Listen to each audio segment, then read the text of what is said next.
What is going on, Kaiju Seekers? Welcome back to another gaming episode.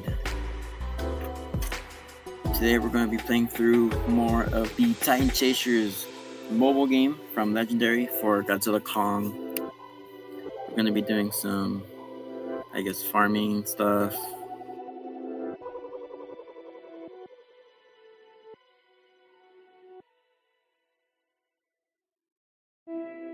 I'll be going through some more of the campaign and just seeing how much I can build up. I've done a little bit since the last time. My walls are at level 8 walls. I'm at level 6 in terms of my player, and we have an alliance going, so if anyone wants to join in on the alliance, we are the Kaijunauts, of course. So far we are just me as the leader, but hopefully we'll get some more people to join in, get an HQ set up, and see how far we can get along in this game. So let's see here. First thing I'm going to do is I am going to level up some of my characters here. Rank up required, okay.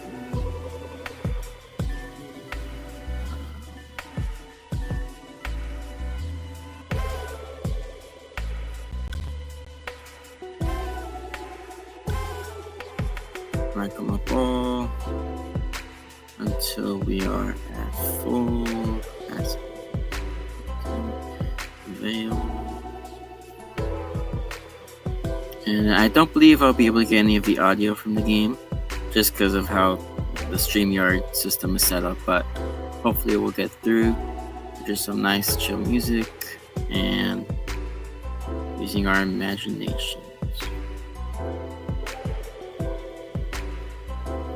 Completing your daily missions is pretty easy for the most part, so you'll be able to get lots of resources, rewards, and stuff like that for the most part. So let's see. Let's kick off the campaign. Let's see. So let's go here through the campaign and see how far we can get, because I'm gonna have to rank up a lot.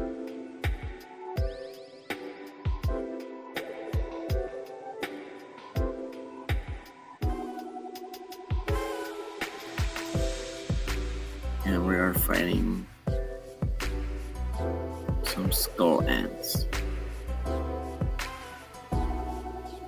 I've mentioned this before. It might seem a little trivial, or like just your basic mobile app gameplay, but it does get challenging the more you go along, and it starts to get pretty fun the more you start to do it. So if you keep it up with regular gaming, you'll get the hang of it pretty quick, and you will have some fun along the way. So it is pretty worthwhile to stick to it.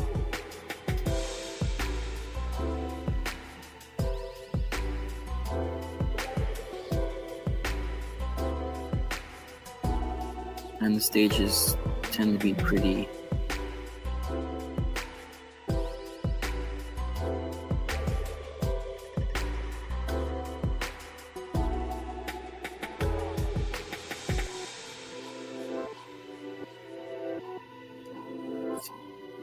I think I need a healing one now. It's important to have a healer on your team just so that when it gets tougher, you really rely on your supports.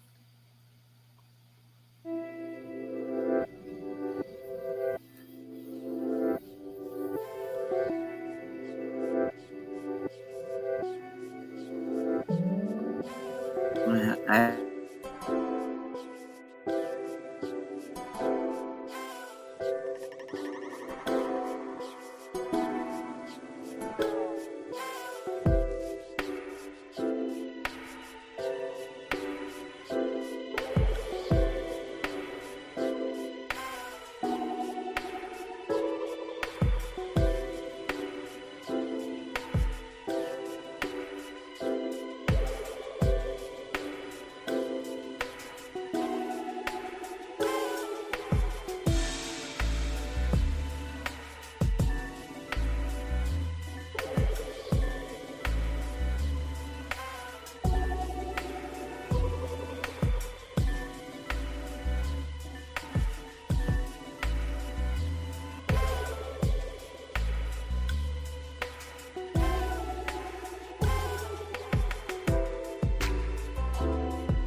hopefully we'll get things started up again.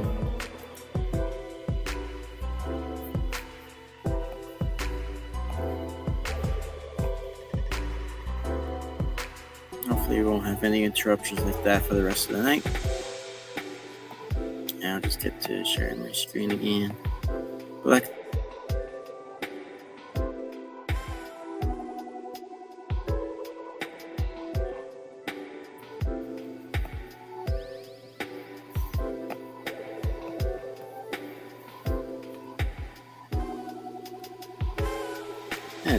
yeah, a little victory going on there. 3 stars. Perfect. So we'll see how far we can get along. That way I can show you. So like it's a recommended level 11. We're all at basically level 10 right now, so we might have to level up. Such a young island, these rock formations are going to take a long time before. So, job. Of course, quick scan. Hurt. May look out. Boom. There's some creatures.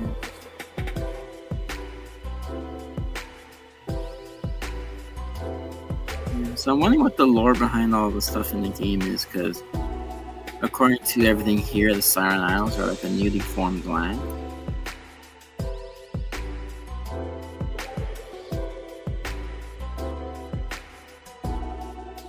And explain some of that depending on how hard canon all this stuff is. Because like I said, I would love to see some of these creatures in the movies, because I think they would be really cool.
Right.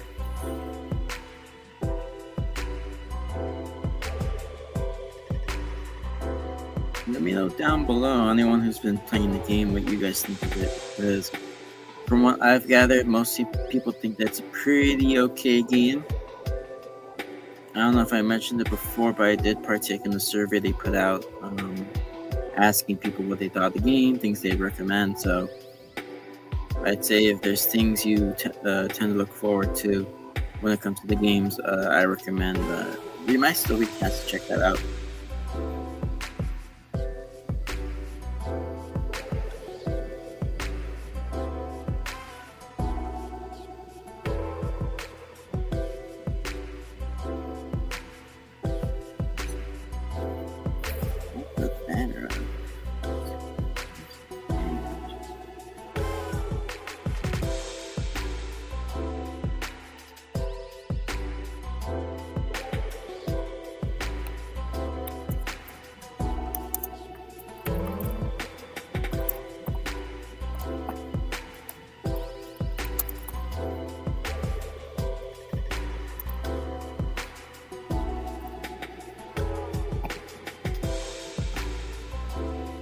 There you go.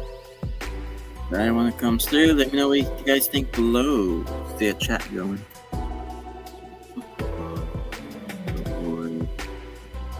Let's see, Naruto rank up.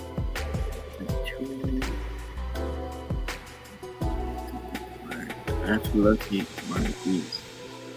So I think what we can do is we can replay sections of the campaign. At least I believe we might be able to.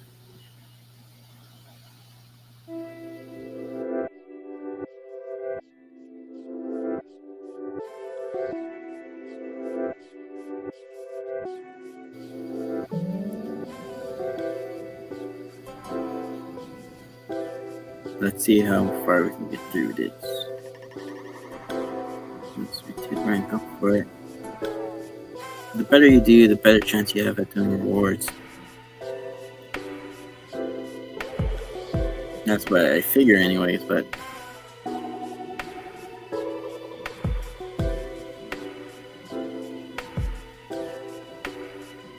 and hopefully we can get an alliance going, because I would love to see if I can do like when it comes to the player like player versus player thing. I haven't really experienced games of player versus player aspects of the games. Like when it comes to raiding, I think, and I don't know, co-op events.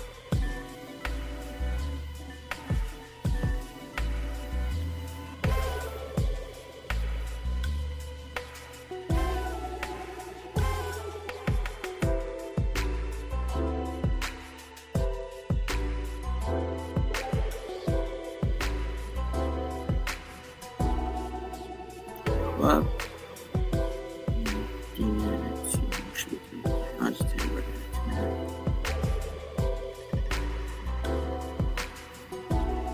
keep attacking until this guy goes down. Oh, shield.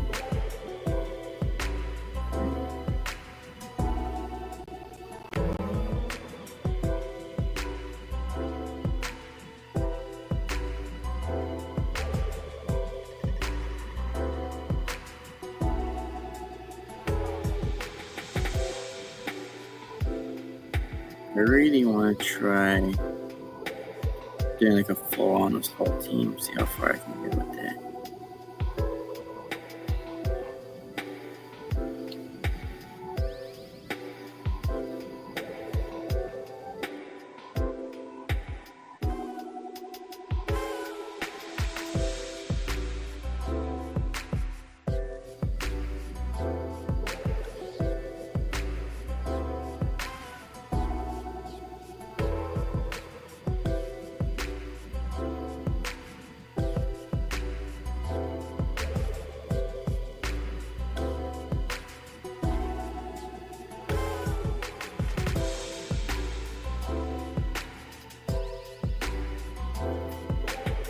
Please don't lag you too much.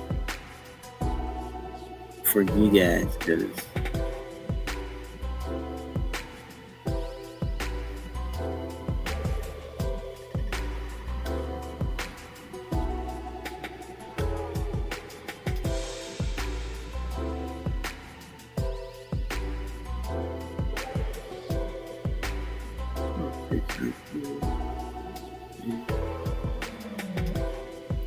here we go.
do some rescues and see how far we can get out collecting. Search. Do a rescue here. Yes.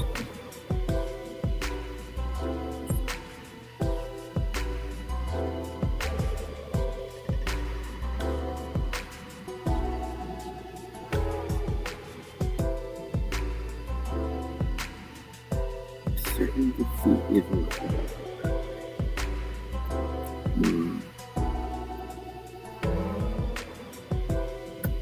Enemies are starting to get tougher.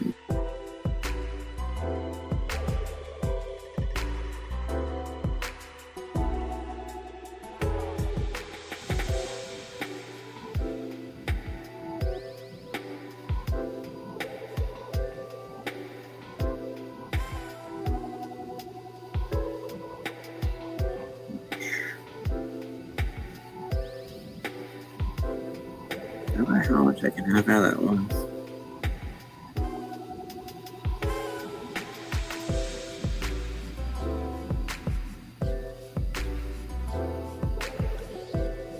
Thank you.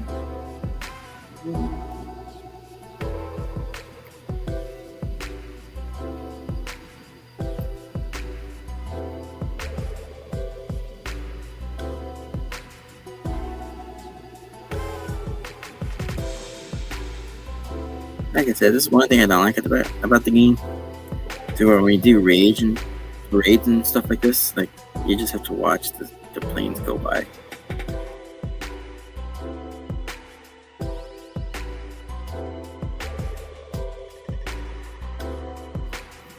Because I would just like to, and even if with that, we can actually fight like a leaf wing nest, like the gameplay you saw before, I think that would make the game like 10 times better. If you want to see that. Boom, leaf wing nest destroyed. And I'm probably gonna go after some of the big boys. Maybe that rock claw there. That one there, that panther. That's level 2 stuff, not any level 1s. And then should I try doing a raid battle?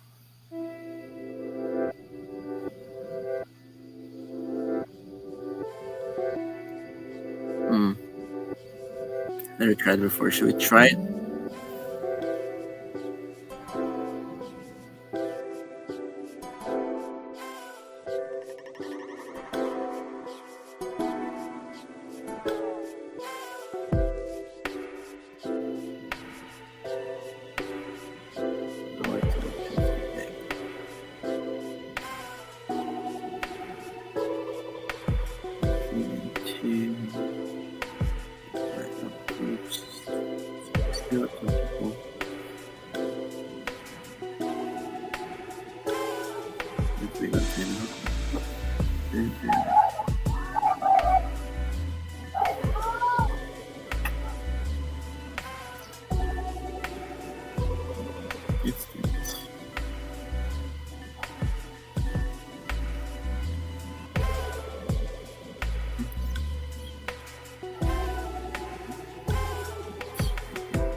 Why can I do that? No more that. No. I did that. That's it.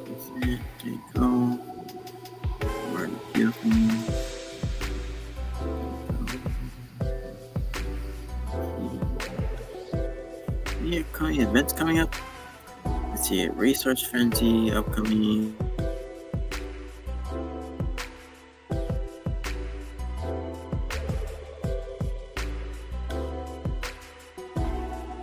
Really participated much as opposed. All I ever did was, do some of the raids for the thing there, but.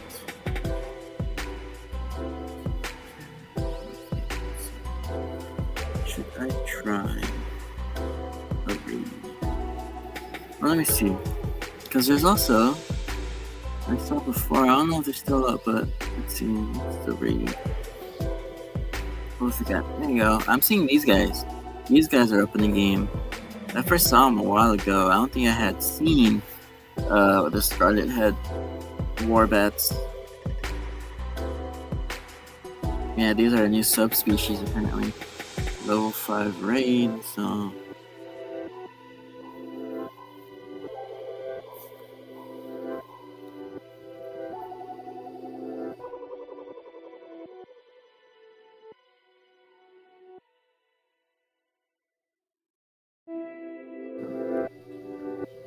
That should be. I didn't level up my stuff.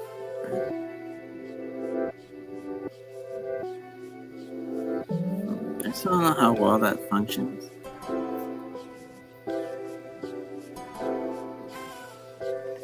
Radishes.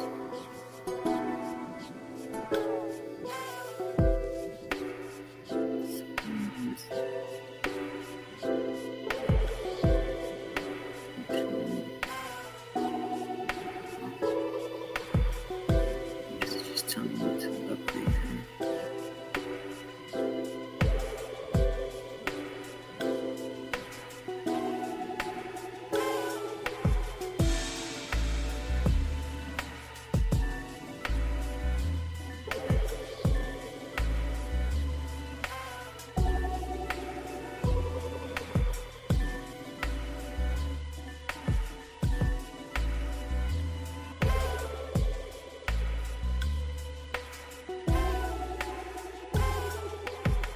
This is where you saw the battle go down. But I'm also wondering lore-wise, why is this here?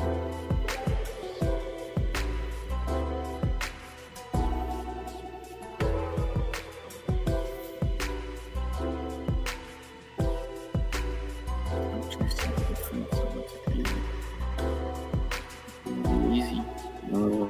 I'm level 8 outpost. Should I just try to battle?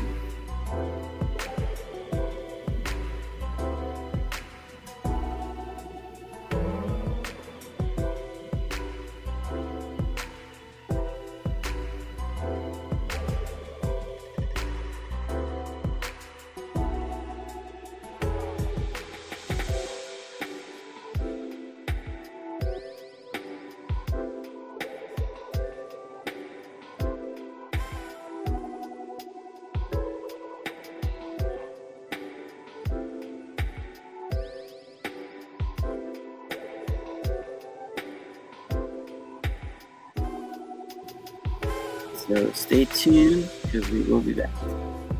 I just gotta wait for the whole thing to go down because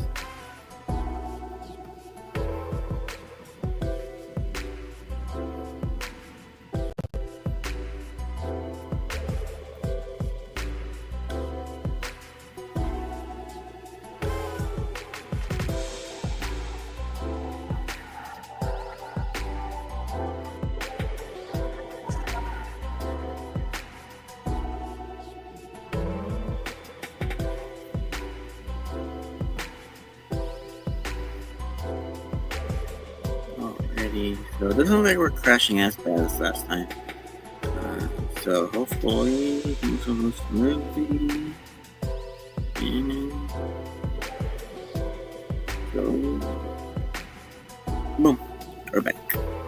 So we're gonna try and do our first raid, my first raid ever. So hopefully things will be all right. Just go full force. See what happens. See how it looks. So. I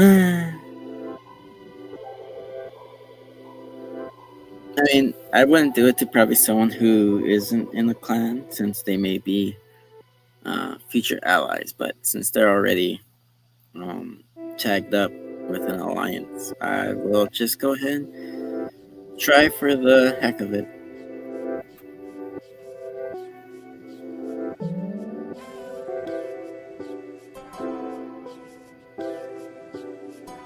So we're gonna be staying alive. How this goes down.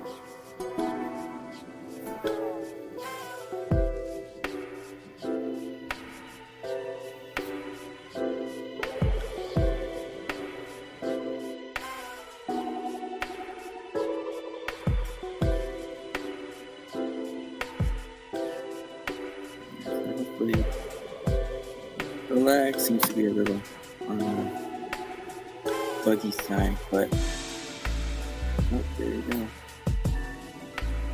We're attacking the sector, and let's see how well we did. Apparently, we are at a victory.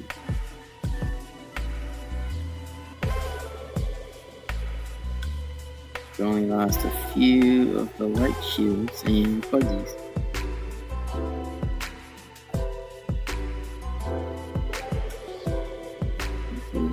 Pretty good damage.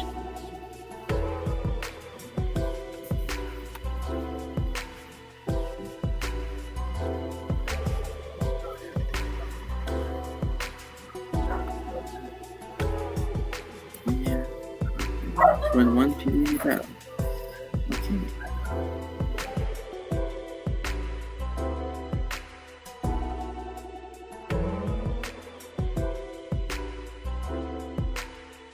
For now, maybe go in for a double attack.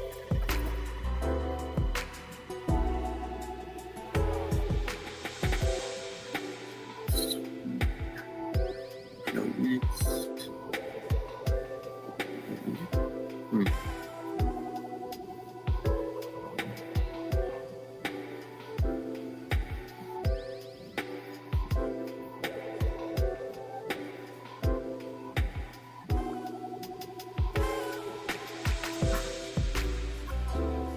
Do some more rescues.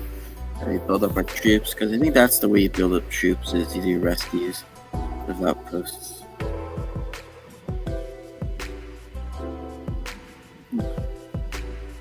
Rescue. Easy enough.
Let's get back to attack. Let's see how far I can go.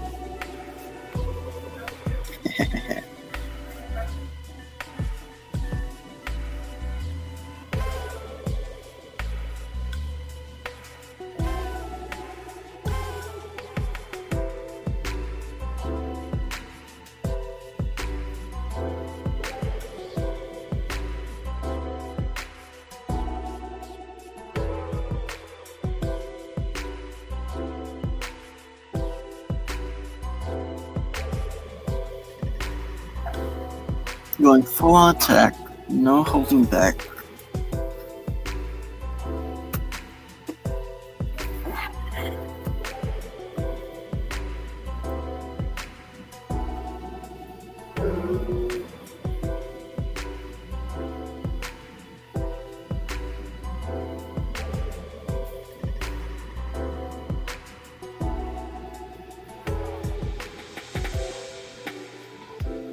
On here, there are some cool features of the map that I discovered.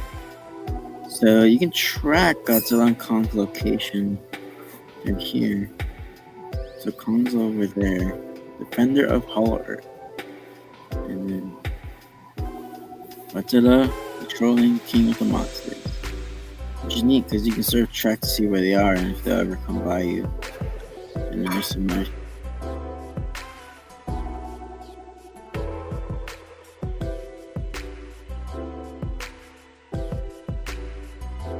square. Huh. Interesting. But there's like a very diverse set of like it just looks very diverse. And we're all the way over here. That's where the Kaijunaut is. We're part of the Outer Isles. How do we do it? Sweeping victory. Only a few of troops are doing. But we are doing good.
There you go.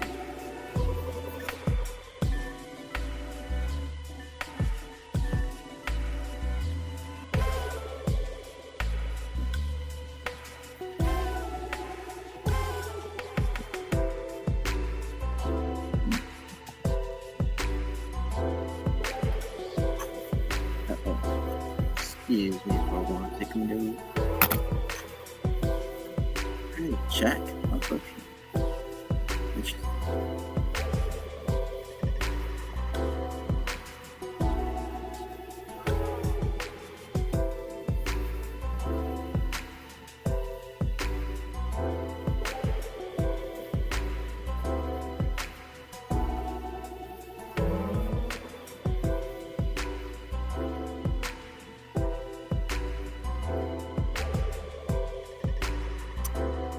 I can make them.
I've never noticed how hot my phone was getting. So I might have to cool off my phone after this for a little bit. Maybe we'll turn this into more of a chill and chat stream, but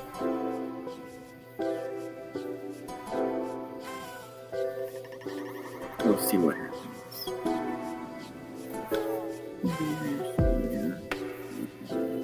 How much we can boost.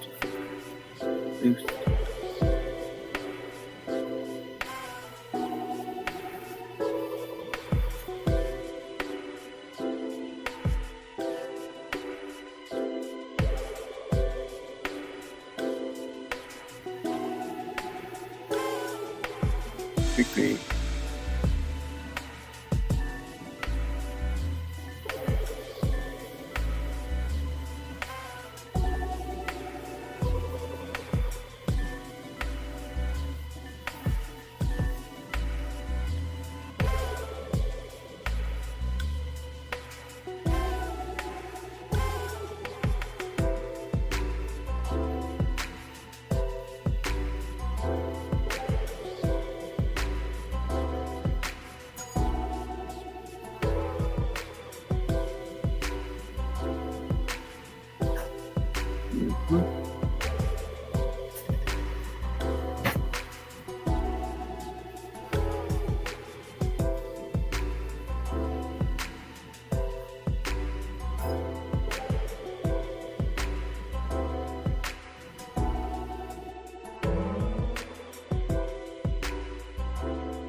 Because it is some pretty long stretches of just, I don't know what's going on there. First time that happened. I wonder if it's just because my phone's overheating right now, but or was this? Okay, it's just lagging for me. Starting to lag on my phone, but I am gonna stop it right there for now, just because my phone is overheating. So I'm gonna be putting a pause on that for a little bit.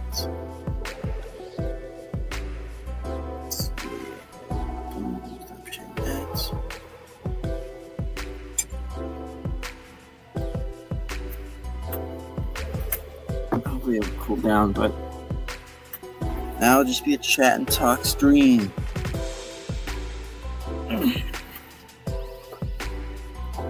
So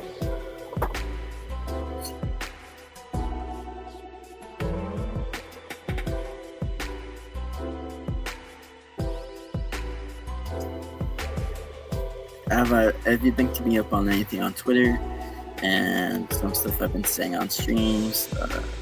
Work has been pretty down lately, so I'm hoping to get more revenue in through things like my commissions and stuff here on YouTube. I still have a ways to go when it comes to like becoming a creator on YouTube, because I am still a ways away from reaching the goal of required to start earning revenue. I think to become like, I don't know if it's like a partnership thing or whatever the case is, but when it comes to just the overall how do I say, I guess just the process of it all, like I still have a ways to go when it comes to viewership on YouTube, I think, and then just this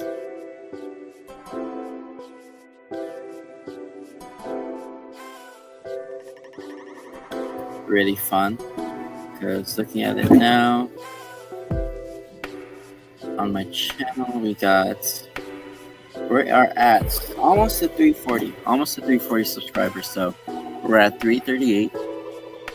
So we are growing steadily, and I'm very proud of that and thankful for that, for you guys, for all the kaiju seekers out there.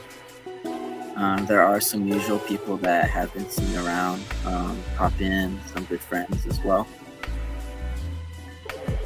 So hopefully I will be able to pay you guys back with some cool content. I have been saying I want to do more frequent streams, things like gaming and variety hours. I may start up on a Let's Build if there's some stuff that I found that I want to see if I can turn into a Let's Build episode. So stay tuned for that in the upcoming future.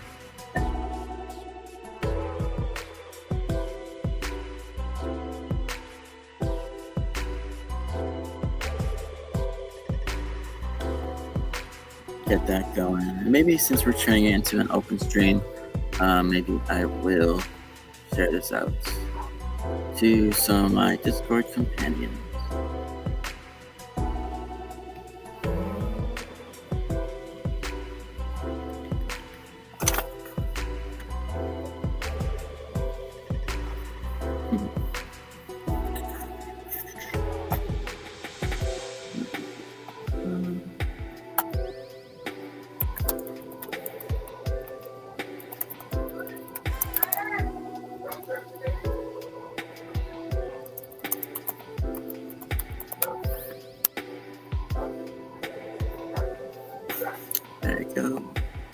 Hopefully we'll be seeing some people on, talk about stuff.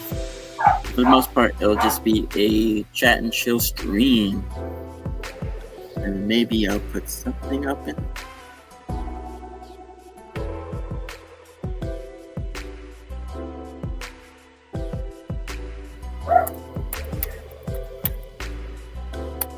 Maybe I'll do some reaction content. Because there are some recent topics to go over. I know, let me see, what are some things I can think about that we can talk about? Because there are a few things with regards to stuff that's upcoming for some of my other friends' streams and stuff that I may want to talk about. Like the last thing I was on was Zim's stream about discussing, I think it was a general video reaction or just a discussion about MonsterVerse stuff. Actually, I think it was Sea Monsters, actually. Or it's just like an open, with Brutally Hannes, we talked for a bit if anyone wants to check it out on Sea Monsters channel.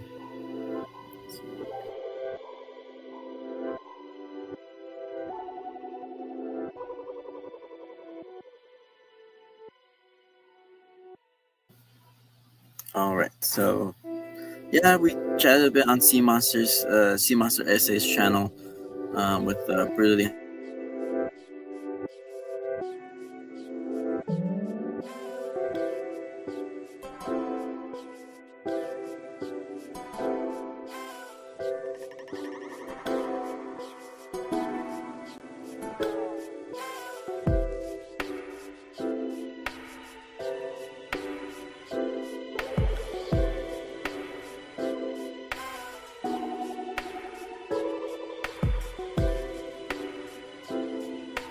It's been a really fun thing to do whenever we get to talk about stuff.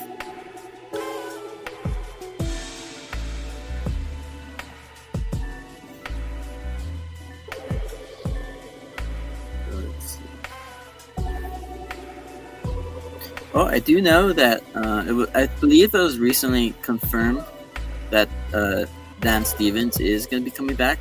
Because at the start, he was like the only, I think, returning actor that we had reason to believe was coming back. Because I believe at first Dan Stevens said, like, alluded to it on an Instagram story of sorts. Like, I think we first also heard of like that one article that said that Dan Stevens should be making a return. And I think it was like just confirmed by both Dan Stevens and Grant Support, I believe is how you pronounce it, the upcoming director of the latest Monster film. And then we have like 3 also confirmed actors of I think Kaitlyn Nevers, and then 2 other people. One of them being from Stranger Things, the other from I forget what other films he's been in. But we have like 4 total confirmed actors for the next MonsterVerse film. We know that Kaitlyn Nevers and one other actor are going to be sibling characters, and I believe it's confirmed they're going to be the main characters of the film. And then I suppose with Dan Stevens returning, he's going to be again one of like the major supporting characters in that role, since we know he is like an honest scientist. So whatever calling story, I'm sure he'll be involved in with the calling side of things, I assume.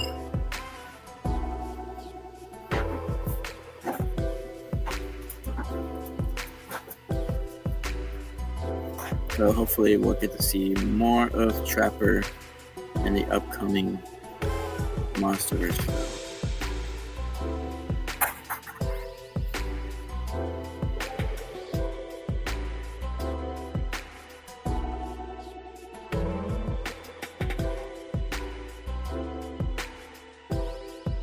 The recent thing I did watch as of late was let me see, who's the YouTuber? Donnie Winter and his podcast, Growing Up with Godzilla, that he does, which is really cool. I've been watching, like, the only ones I've watched is the latest D-Man one, as well as a little bit of the Kaijunaut one, which pretty insightful, I'd say, because I've met D-Man before. I've spoken to him a little bit. Really cool guy. And I know he's been up in, I don't want to say drama, but like in a situation where people online on the Twitter side of things are, I don't know what the word is, but they're really showing their teeth at the things he's had to say. One recent situation was regarding his video on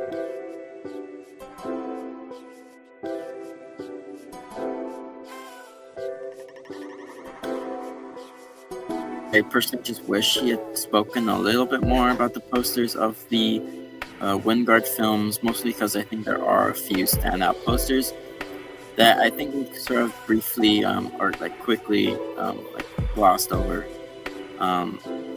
which is a few pointers, whereas other posters I think got a little bit more attention, but they were all pretty much swept under the rug for the most part, whereas I believe there are a few handful of standout posters that came from that era of the Monsterverse.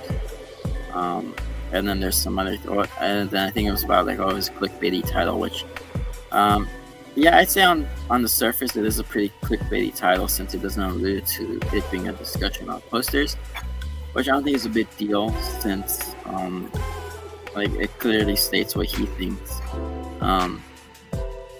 his opinions on the state of the Monsterverse posters. So I don't think it's clickbaity in any way.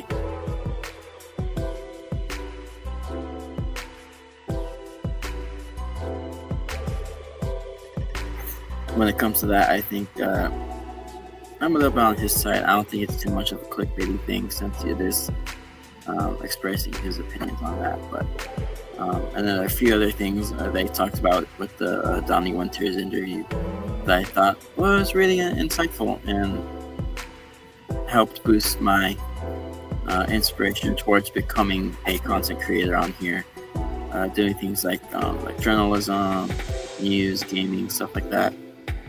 So hopefully I'll be able to use it as a good source of inspiration going forward.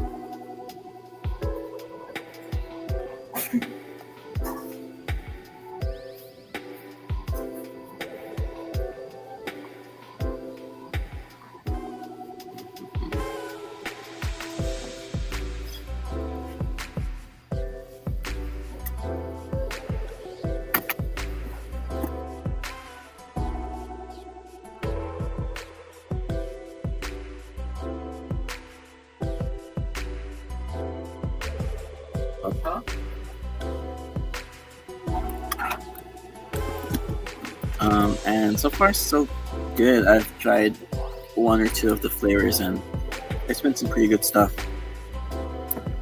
The video didn't do too well. I assume only just because it doesn't really have anything to do with Kaiju content. It hasn't focused on as of late, but hopefully I'll do a thing where I can branch out and do some stuff like that.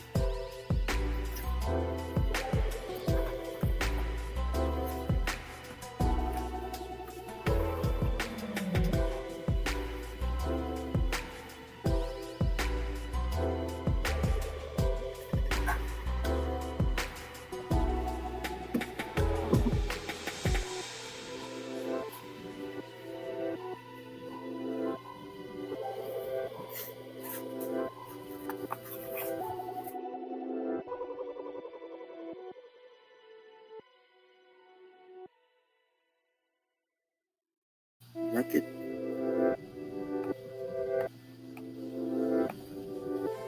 There you go. That ain't bad.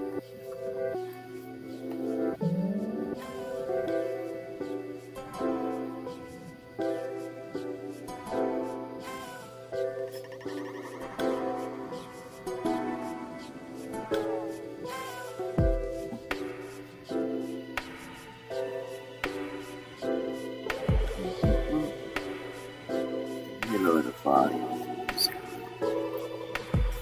so that hopefully isn't booming over my voice. But yeah, because looking at my numbers, my top shorts are actually still some stuff that were from a while ago.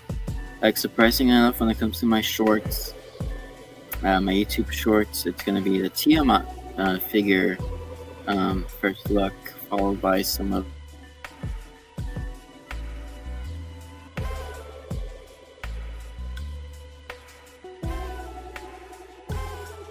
interesting. My top video, surprisingly, or maybe not surprisingly, my Godzilla 98 movie monster series video, which I did a little unboxing of, which is good to see since I did, upstart my channel doing largely Godzilla 98 focused content. So yeah, and followed up by my Godzilla Kong Funko Pop keychain unboxing, which is pretty neat. Let's see. Huh.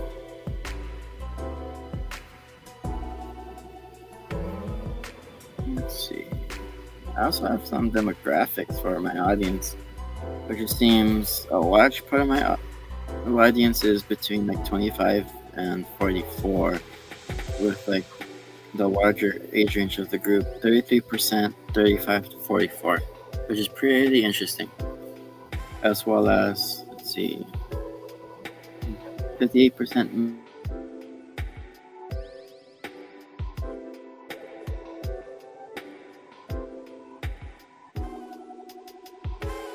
for United States. That's how many viewers are from the US.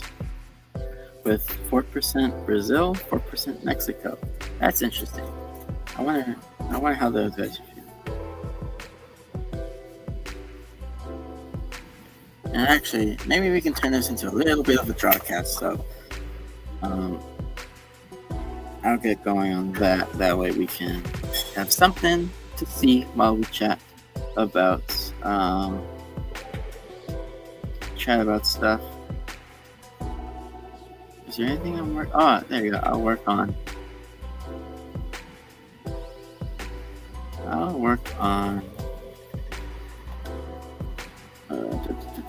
a drawing that I've been developing of a new kaiju character.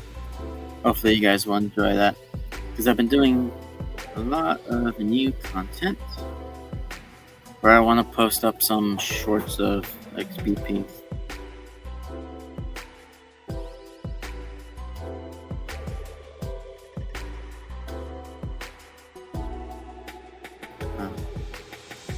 To his own admission, a little bit inspired by me. So you're welcome, Zim. As the manager of the Zimcast, I'll always be happy to help you out. So yeah, check it out. If you can see that on screen. Oh, not yet. Let's see. Let me share the screen.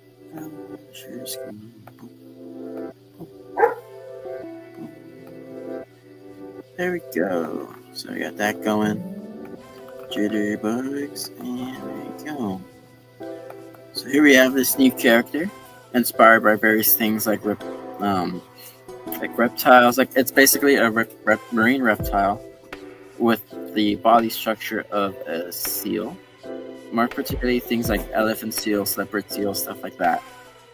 So we're going to be continuing our developments of this character here. So I'll go blue.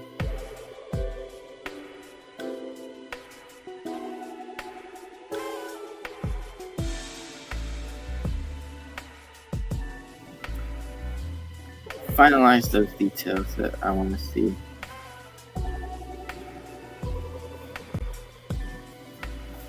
Because I feel like I've been stepping up my art lately, hopefully. Because I've done I did like a study of some primal art. because Primal was a style that I want to take some influence from. Uh, since I think it's an awesome style for simplifying certain features so that they look like pretty easy to animate, but it's not like not too oversimplified. Take some influence from How to Train Your Dragon as well with their style. Since I think depending on the movie, some of the styles like fluctuate when it comes to dragons. Like the first movie had a very clear and distinct style.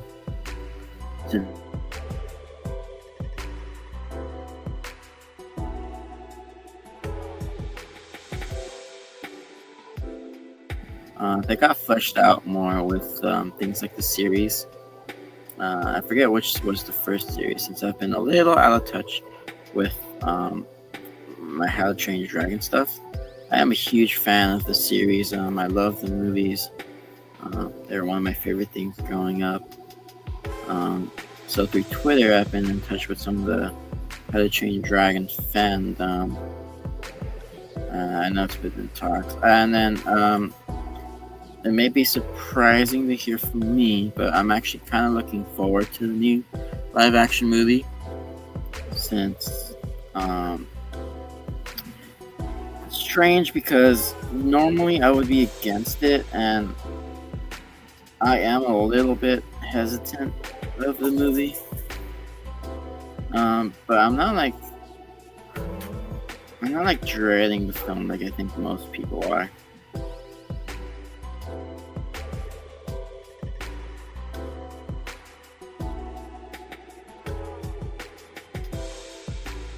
Which theme park is doing it, but I know there's like an exhibition for like a world, like a How to Train Dragon World. I forget which one. I think it's like one of the Universals is doing it. One of the Universal Studios. I forget which one though. It's not the one I'm local to in Hollywood. Might be Orlando. But I'm actually looking forward to it because essentially what I'm getting is another kaiju film. Because I think I'm actually a huge fan of the redesigns they're doing for the dragons in that film. And unlike the first one, we're going to see more dragons that we saw in the later films and series. So that'll be cool, I think. Like I saw we had a squirrel, a rumblehorn, I think they're called. The species that's maybe the one that's Grumpies? I forget the name of this of Grumpy species.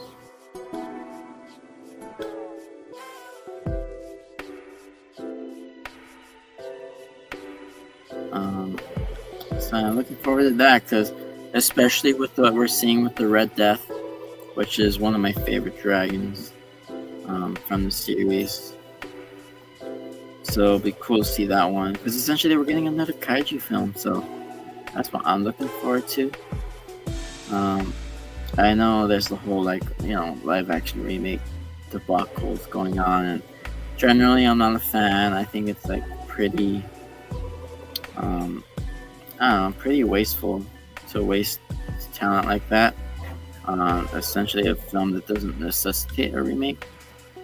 And something that I've been wanting to talk about on a larger scale is like the value in remakes. And because I mean, if you think about it, there's a lot of remakes that are pretty valued. Like if you look at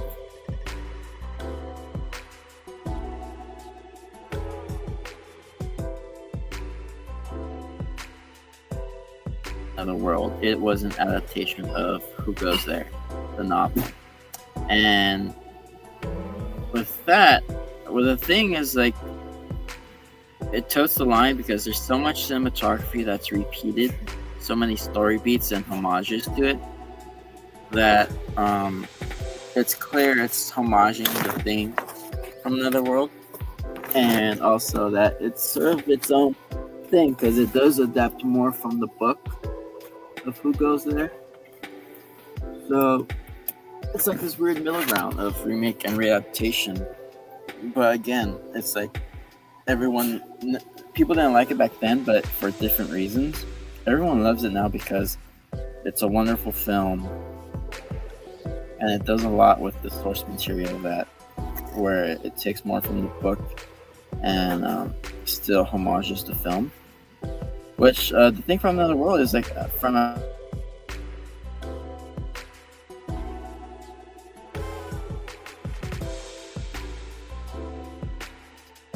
and so you think, yeah, it's pretty obvious they would want to do a remake of How to Train Your Dragon. It's clearly not taking from the book, since the animated films barely did much when it came to adapting from the film. I know there's a lot of differences. Like essentially, the Terrible Terrors are what Toothless is supposed to look like in the book.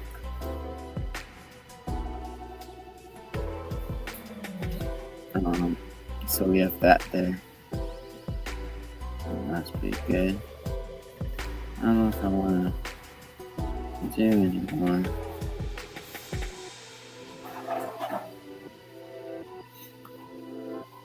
Essentially, it's just a simple creature design, though I do want it to have a little bit more flair. So maybe you can see what we.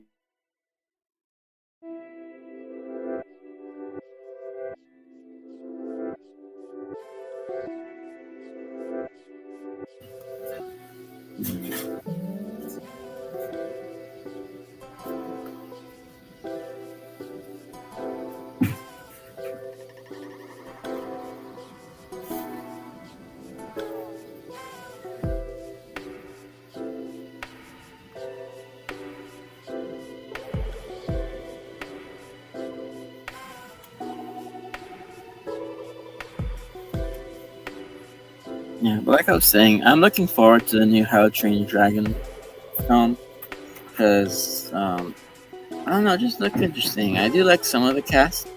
Some of the cast members, I think I would have gone with a more different approach. Others, I think, are pretty cool. With regards to Astra, I like Astra's look in the new film. I know there's a huge debacle over the race swapping of the character, but yeah, for the most part, I could take it or leave.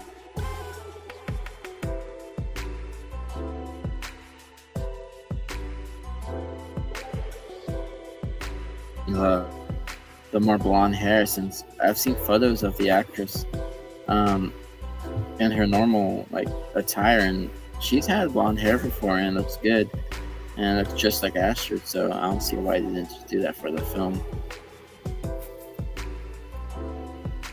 because I think that's the only thing that's, I don't think holding it back, but that's something I just clearly would have done differently.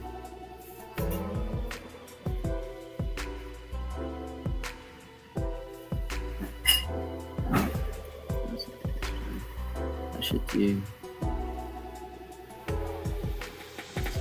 Let's see if I forget this one, but let's see, what more can I do? And how big do I want them to be? Let's see. I think Pocho.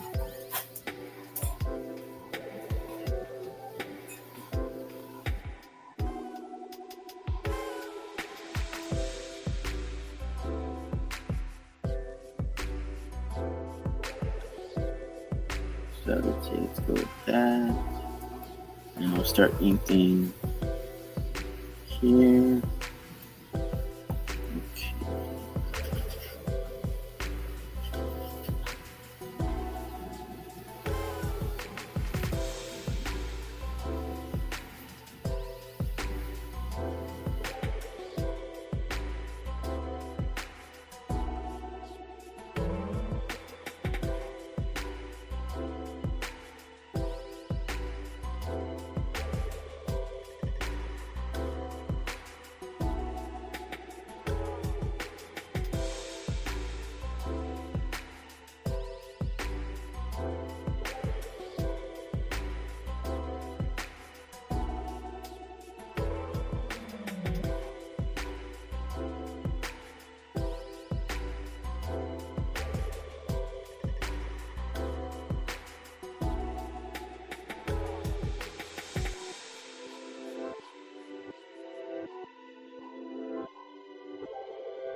what's going on with my internet as of late.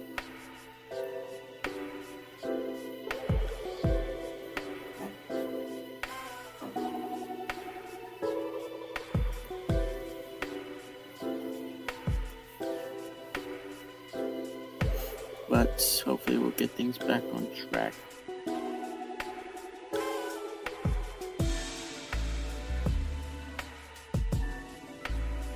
But we were playing some Time Chasers before, but for anyone new hopping on, turn to a little bit of a Let's Draw.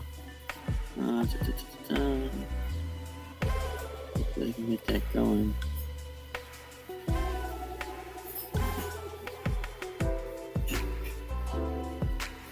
Back again. There you go.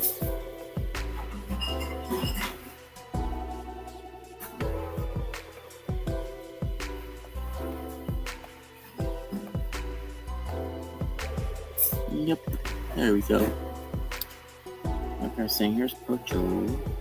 Let's see how big I want to make it. One thing, pretty sizable. That should be doable.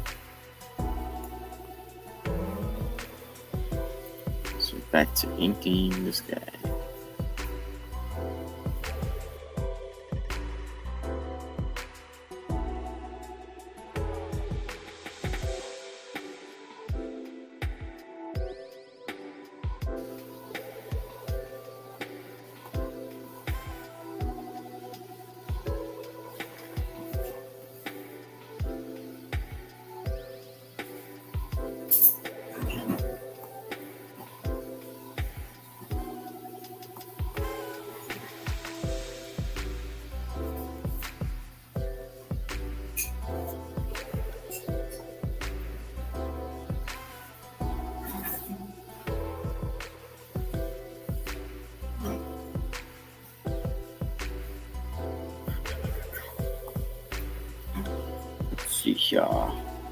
Let me down below if anyone's excited for the new How to Train Your Dragon movie. And as I've said, I'm looking forward to it. Essentially, we're getting a new kaiju film, so it'll be a cool thing to let's see.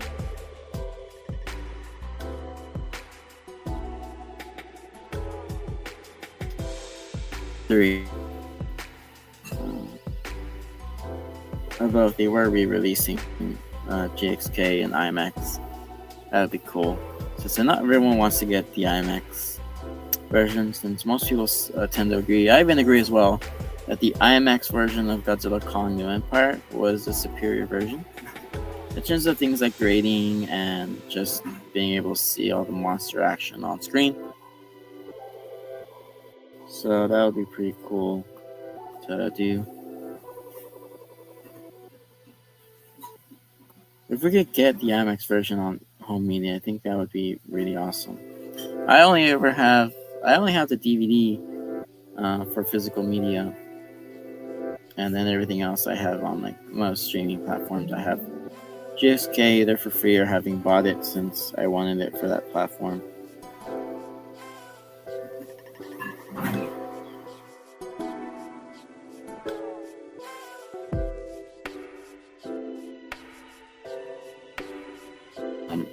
Both in terms of just Godzilla as a larger whole, but also in the MonsterVerse.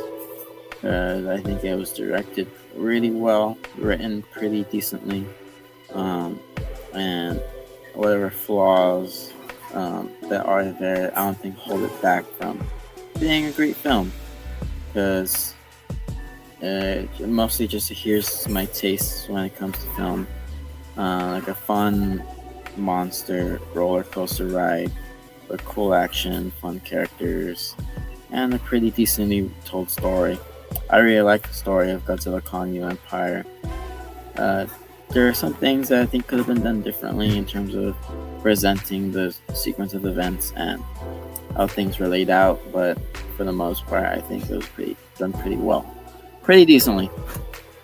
I know there's like some adamant like haters of the film, people who didn't like it clearly.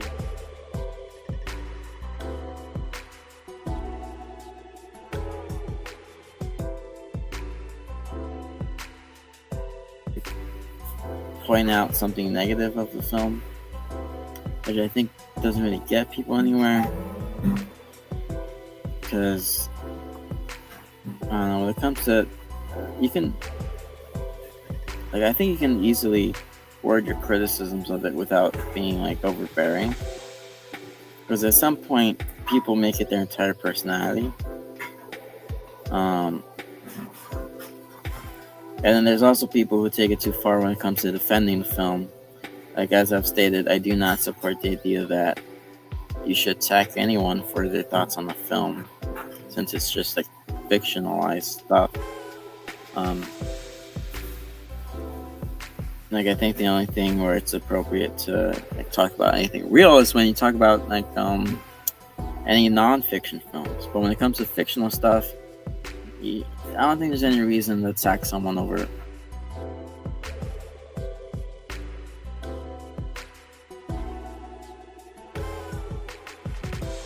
Like, if real people aren't being hurt, then like, why fight someone over who they think wins in a versus match, you know?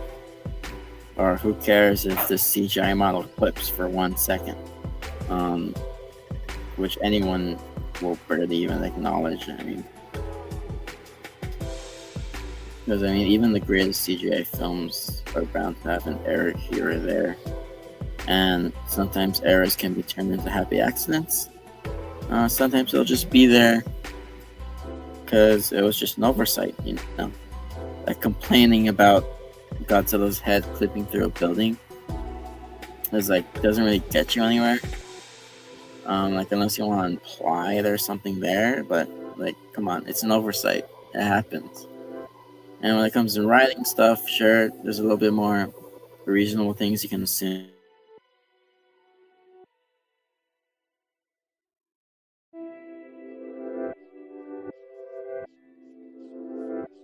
It's mostly just because I think it's clear the writers just wanted something to happen this way, and so they wrote it without trusting that people will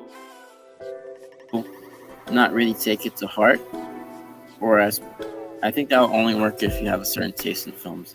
Like, to me, I don't overlook it that much because while I agree that there should be better ways of handling it, if there's easy conclusions to be made when it comes to the writing of something, because you can easily assume one thing and suspend your disbelief for a film so that you can easily assume the most reasonable option. Like Occam Tracer, like the most simplest explanation is probably the one you should go with, or the one that's most true. And I think even if like the director says something about it otherwise,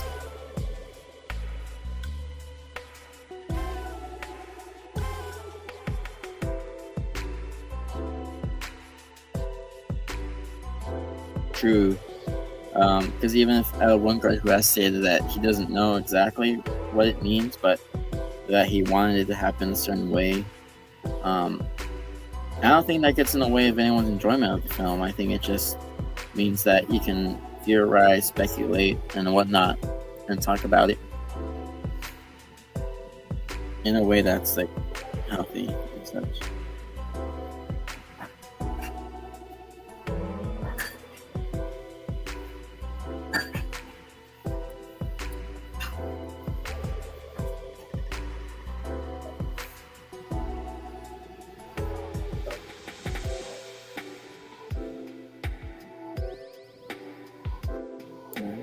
Nice, simple drawing.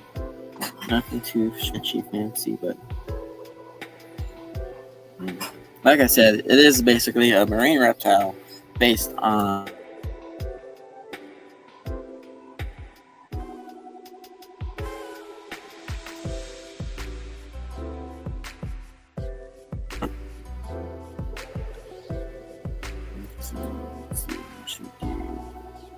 might as well go for something like a leopard seal deco, so I'll pull up.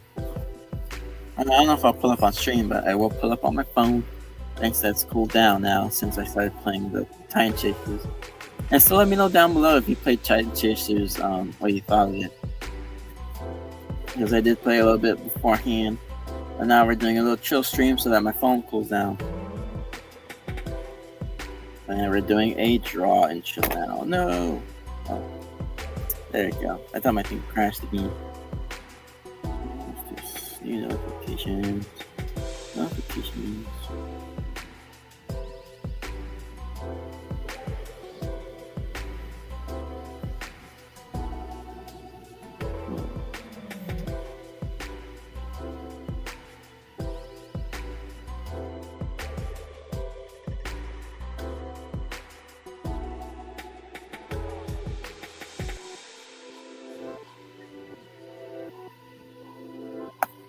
Leopard seal, leopard seals. Leopard seals. Leopard seals are one of my coolest marine mammal because I don't know, they just look badass. I tragically watched a video talking about a leopard seal attack that happened to one diver, which was so tragic. Like these things are like cute, and in some weird way, their cuteness also makes it so that they're so frightening. Because if you've seen any of the leopard seal images, like I don't know, a certain way they look to where they just look beastly. It's like they look so badass and cute, but that somehow makes it so scary.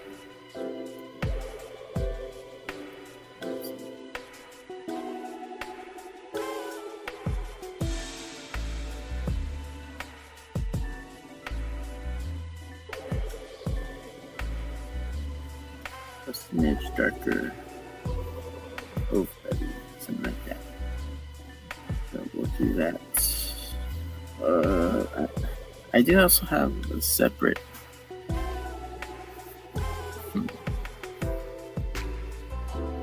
If I go something more blue. Something more blue. That makes it a cooler gray.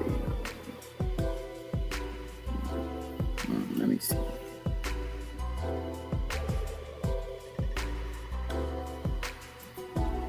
Maybe just to lighter tone. Right, that'll be different. Let's try something else. And then we'll go for the cooler tone.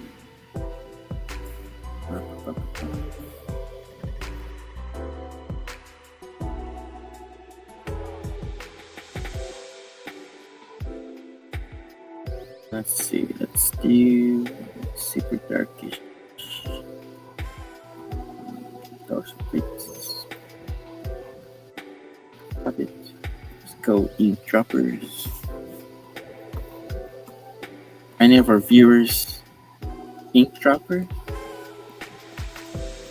If you don't know, if you follow the Spilled Ink channel, which I do, I am an ink dropper.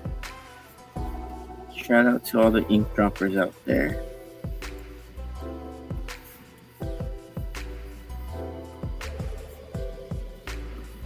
So, gaps.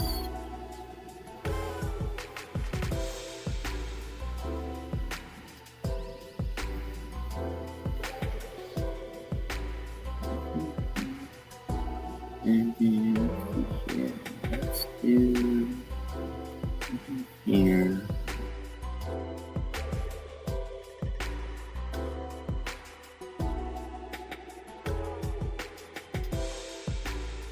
Yeah, we do.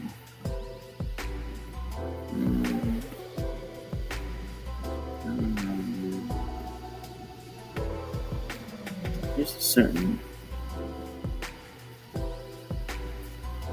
thing I want to do, but I don't know how to do it. No. So like this.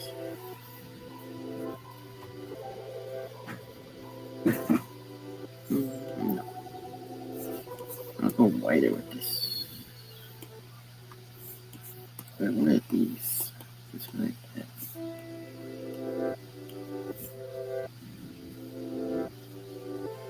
Looks interesting, but I want to get that like spot pattern that seals here.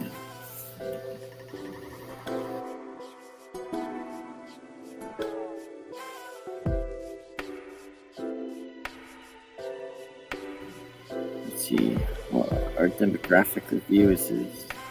Oh, actually, that might work.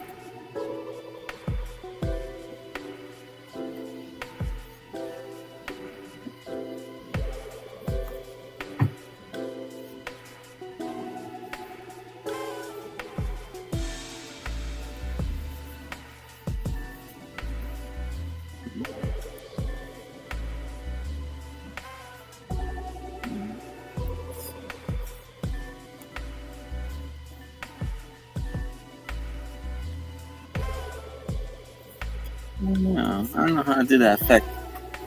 I want to do.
Vary him up a little bit somehow.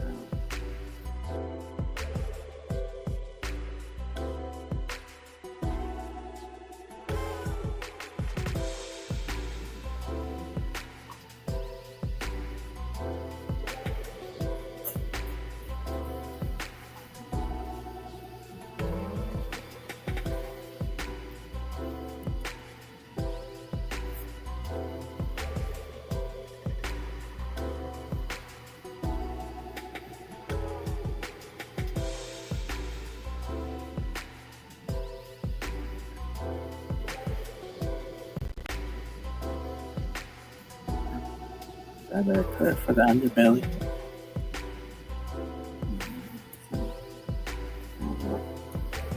Oops.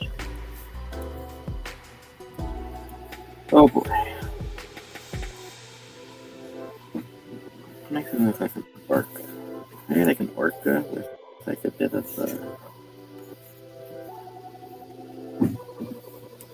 awesome stuff.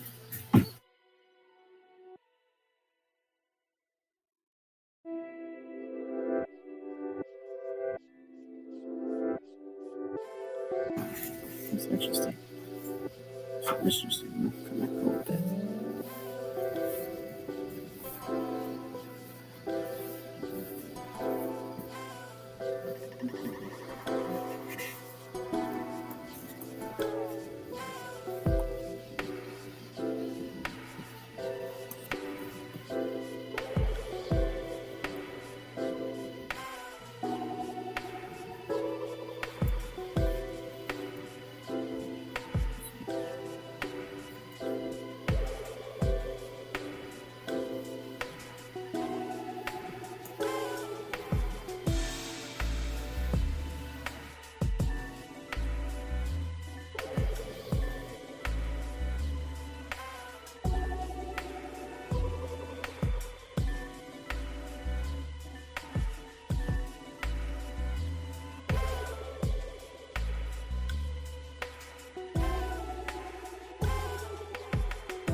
crash again. So hopefully I will be able to jump back up. But I was saying before, outside of things like Maguma and the Red Bluster, and maybe like a few unknown kaiju, I don't think there's that much rep for like seal kaijus. Because I know there's like I don't know if it's like a debate, if anything, but like Maguma being a marine reptile, since I think he's described as a reptile, but there's like a certain faction of people who would think that it's just a mistake. This wasn't intended to be a reptile. It was just said a reptile because it was just people didn't know better. But I think if it's said to be a reptile, it's a reptile. So might as well just go along with it. Could always use some cool reptile kaijus. Share that. There you go. Back on.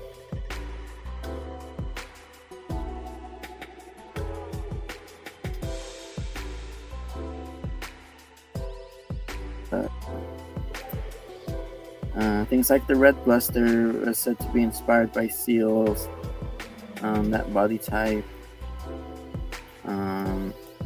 We have things like Maguma, as mentioned.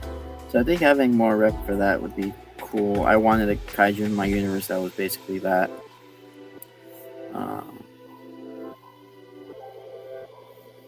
So I think it'd be a cool profile for a kaiju there.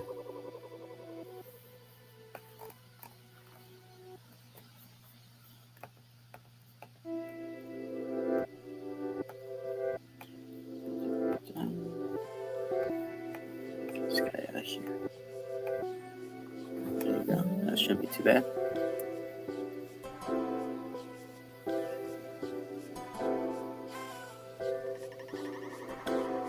But this guy is inspired by things like elephant seals in terms of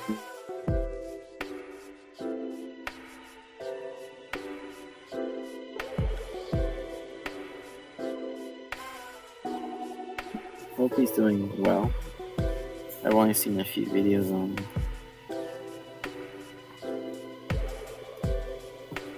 I hope he's doing okay. I know it's become a bit of a nuisance for some of the people. But here's the hoping he's alright.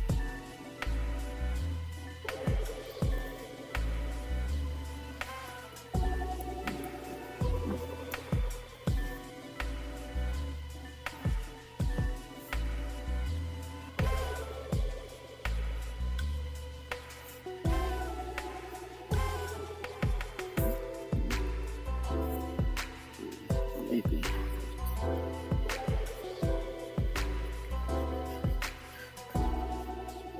Nice. Yeah, let's see here. Comment down below any thoughts you have so far, this guy. If you have any questions as well in terms of like my process or any tips for art,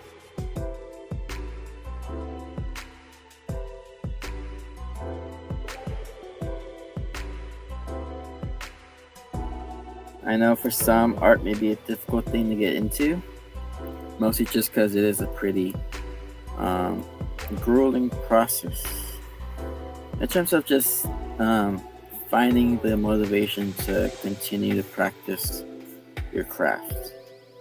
But know that with practice, practice done right, I may add, you'll be able to do some pretty cool stuff. Because with practice, it just helps you elevate your craft pretty quickly. Because when it comes to art, that's the thing. Is like the more you do it, the more you'll get used to it. The more you'll be able to do things off of memory, like certain shapes you'll be able to get down pretty quick. Really hone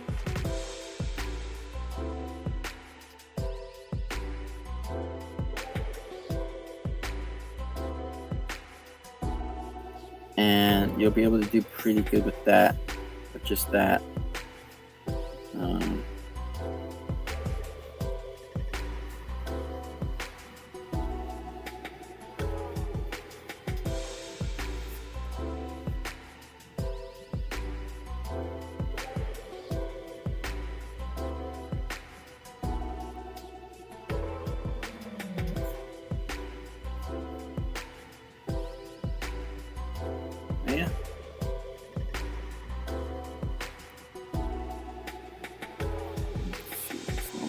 seeing how this guy's coming so far.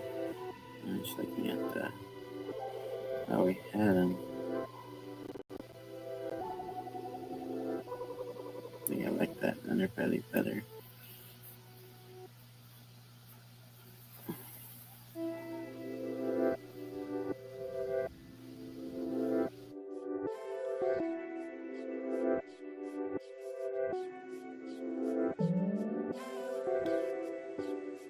Other kaiju that I don't think is at least well designed.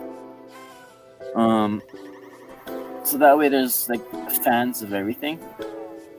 I want to have like a cool roster of characters, especially in my own main kaiju universe that follows Pocho and characters like my main three, which are Pocho, Hanura, and Tanya. Tanya is the giant character. I don't think I featured her too much on the Drawcast or anything like that, but I have shared her around my socials and things like on the Discord. Tanya is basically my giant character who lives in the depths of the hollow earth in my universe.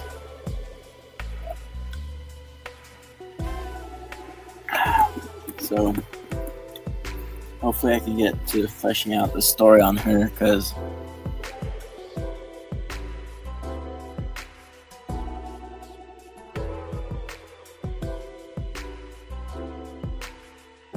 things I want to compile into like a more like a pulpy type of adventure series, to where you have like different kaiju events throughout the world of my story. So hopefully I'll get that off the ground soon enough. I think we could do some rendering.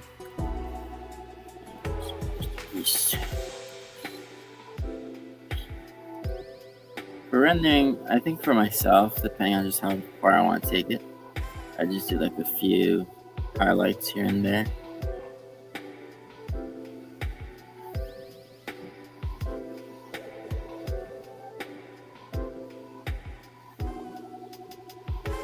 A few highlights, just so that it kind of pops out a little more.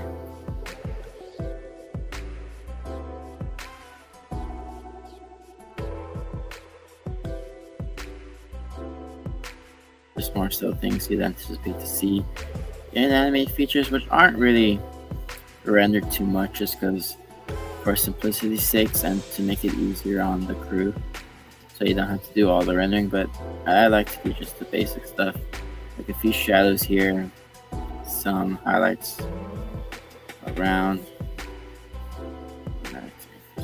I usually just use the inking tool, do a few highlights like that. Makes it stand out a little bit more. I go back and forth to where I can acknowledge that rendering does help it stand out a little bit more, but I do like just a simple look of like just a flat color rendering. I don't think it's anything too bad of a look, but like when I see other people, they do their rendering, it's just can't help but compare.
A little bit of shade.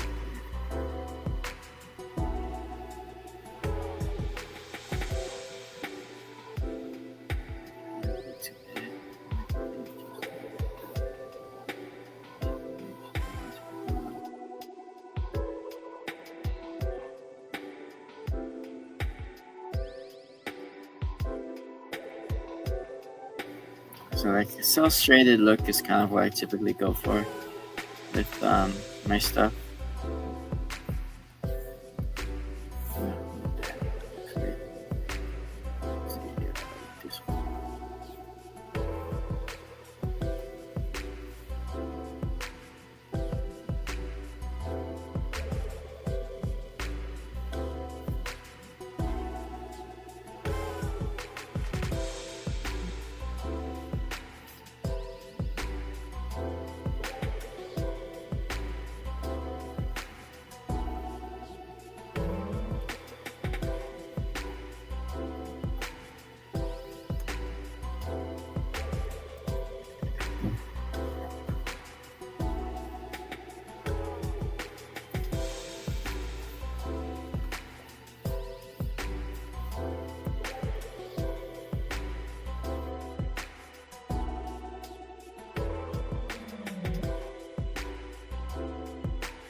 Oh yeah, so this is what we have so far.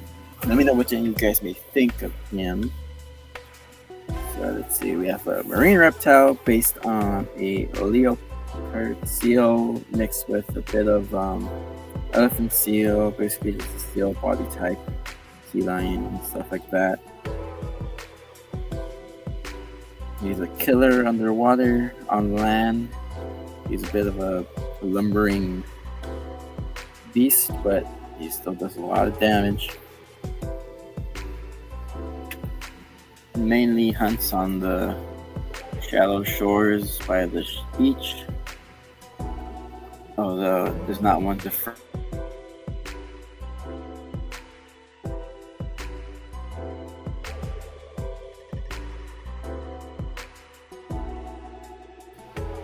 hunt large whales. Those might take a lot of energy to hunt, so for smaller prey, to not expend so much energy. He likes to bask on the sandy shores from time to time.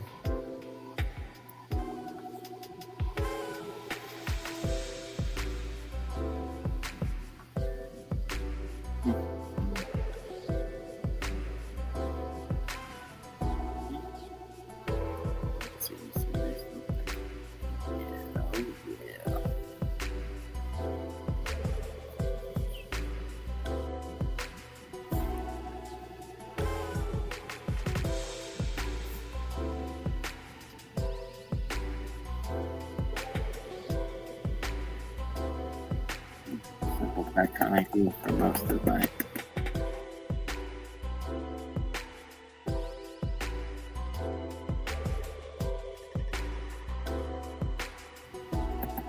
what I like to do. And then we have that. Cool. I don't know how I feel about the borders. I might do some touch-ups.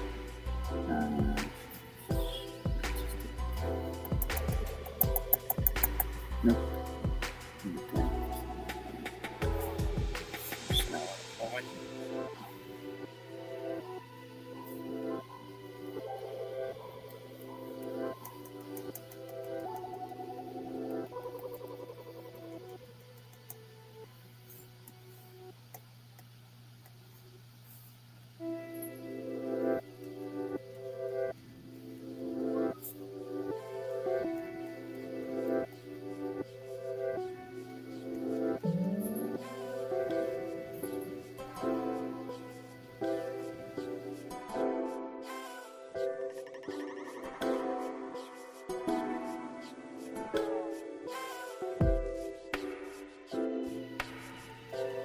I'll figure out how I'm gonna do the white trail here, because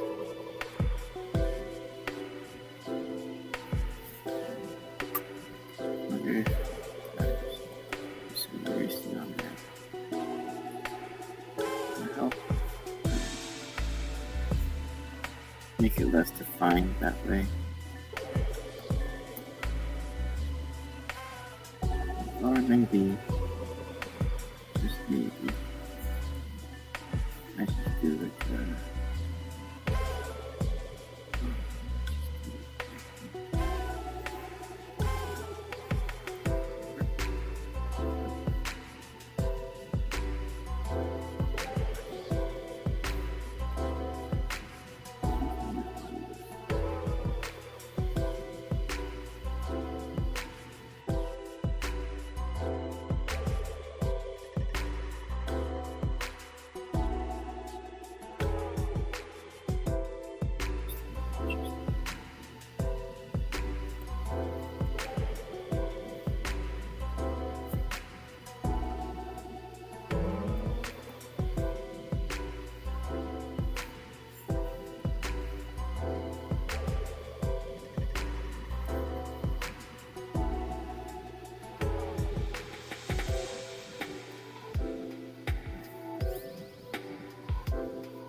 Let's go. Bust myself.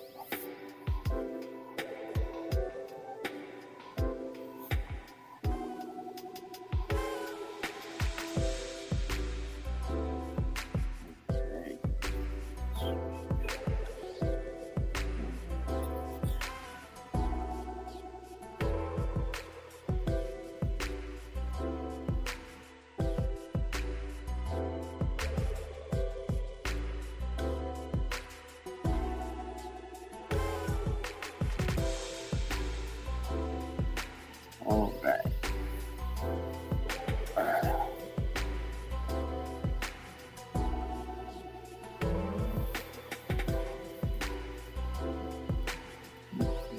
What next approach? So this is about roughly the size I want to go with.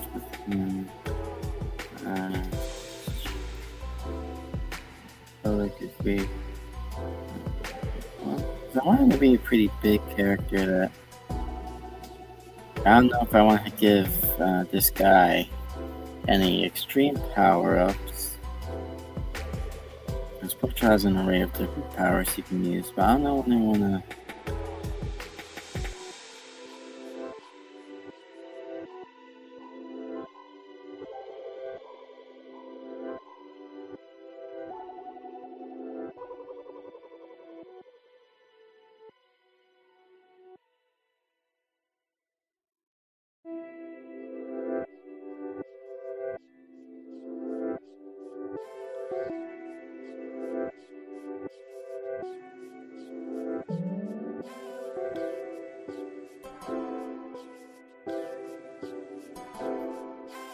And there's another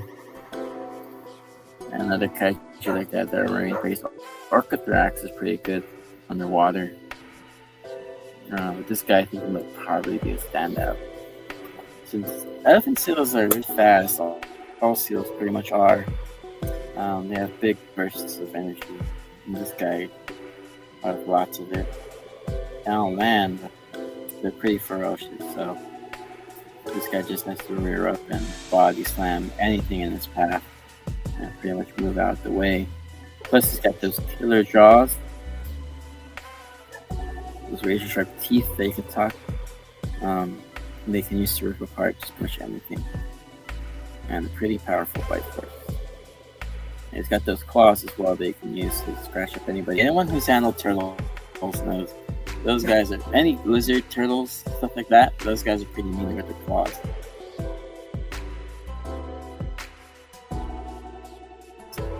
And their talons, pretty much so.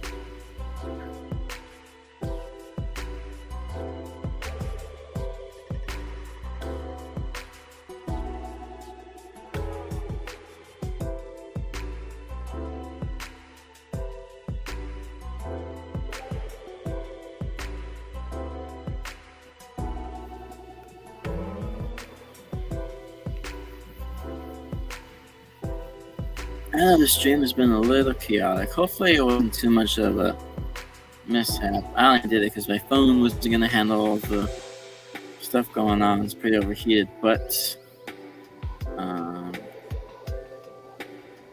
hopefully this nice little combo of gaming and then finishing up with the little drawcast. I might focus more on drawcast since I do want to boost my art. Especially because I want to keep commissions going for branding and stuff. So like I said, hoping I can make a little bit more money so that I can do things both pay my bills and then just personal stuff as well. Since work has been pretty tough, so I just want to have other side revenues that I can rely on. But for now, drawing is pretty much all I want to do. I have been working on other commissions that thankfully people have sent their way. It's been fun working on those commissions because art is basically just something that's fun to do. And even if I turn it into a career, the fact that it's something that I want to do and get to do is makes it easier. And like I would hate for it to just be like something I do for a career, since it is like a very passionate like hobby for me, and it's just one of the many creative outlets I have. With writing probably being a close second, only because writing is just has its own difficulties, which I love when I can write down the story. But art is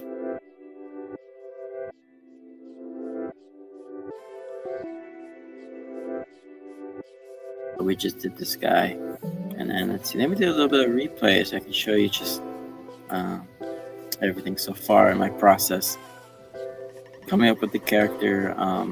Here is basically just a time lapse of everything that we did. Basically, I wanted to make a kaiju that was a bit of a combination of like a seal and like things like mosasaurs, stuff like that, Liopleurodon. I love all those marine reptiles and stuff, so I wanted to have one of my own because I just wanted to have I love the idea of having diverse kaiju that have their own strengths, weaknesses, stuff like that. This guy relies on his brute force and moving his way around to get things done or to fight.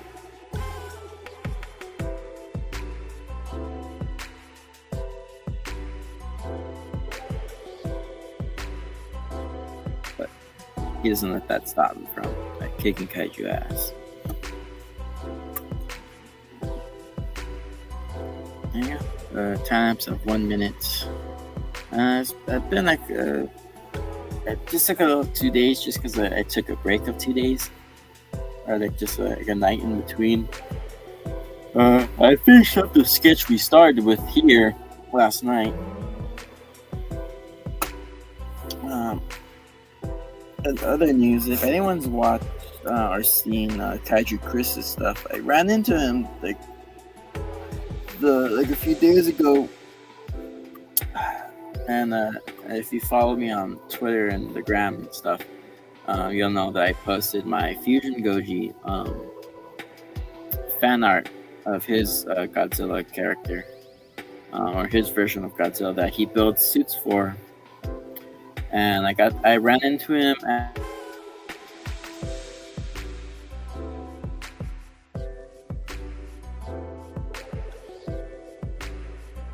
his birthday like a few days ago. So I ran into him, gave him some birthday wishes and stuff. Showed him my stuff, and he really liked it, and I'm glad he did. It was like really awesome to hear from his mouth, or in his own words, that he liked it. But let's see. I put down that banner because it's in the way of me. Let's see. There you go. Now you can see me down here. Well, yeah. Like I said, it's cool to be able to reach out to people, show them art of stuff I did, and I'll probably do more. Let's see. I wonder if I can get anyone who wants to throw in a suggestion right now. I might keep the stream going for a little bit, just to wait and see if anyone else wants to hop on. Let's see.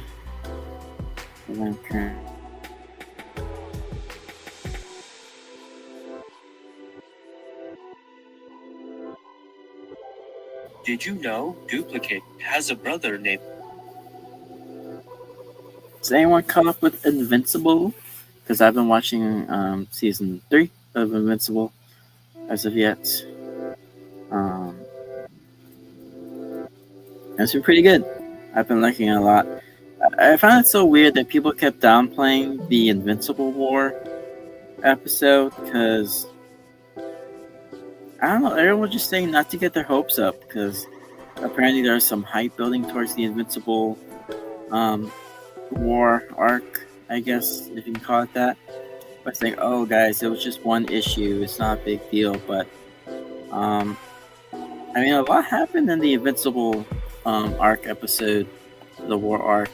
And I don't understand, like, even if it was just one episode, like, I don't get why people were downplaying it the way they were. Because I think that was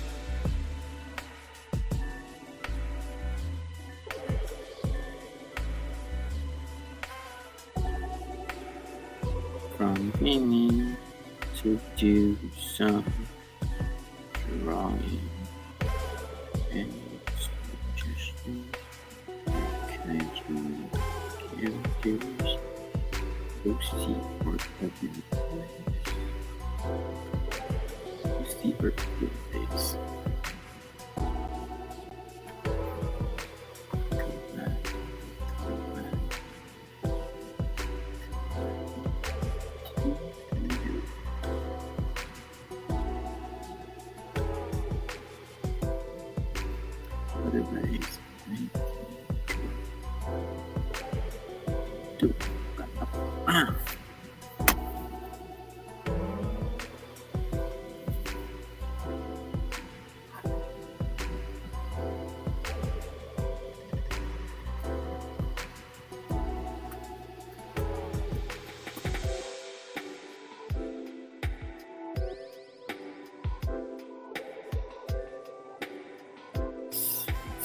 I'm done with this drawing, so we're gonna go ahead and sign this off.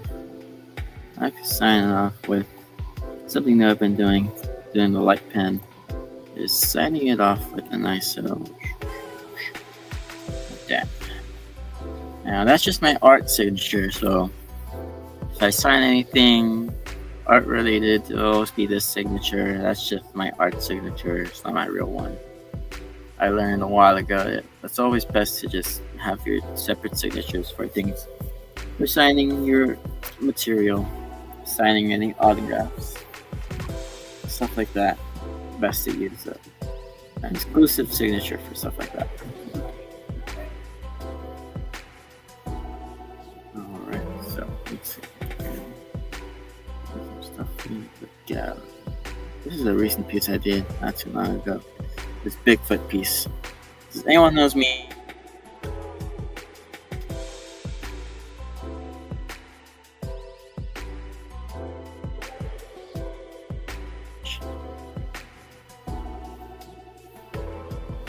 And let's see. Now let's see here. What should we draw?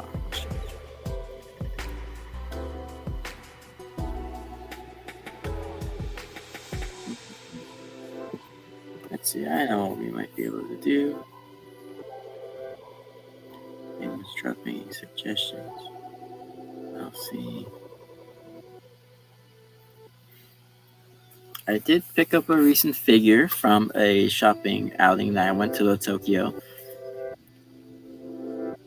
So maybe I'll do a quick sketch of him. If there isn't any suggestions being dropped in, I'll just do a quick sketch of this character here.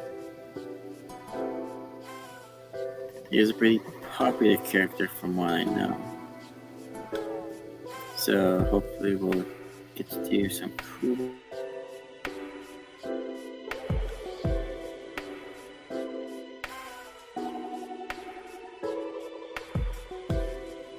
Let's see, how should I do it?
What do you think, guys? Can you guess who this guy is? Pretty formidable enemy for a certain flying reptile.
Let's see.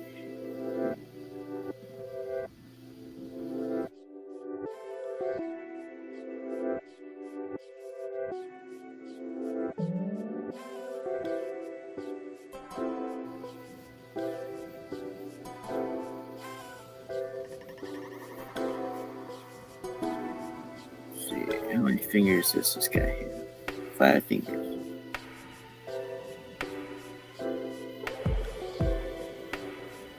And like I said, anyone can drop suggestions, and we'll be drawing those tonight. This is just one I decided I wanted to do.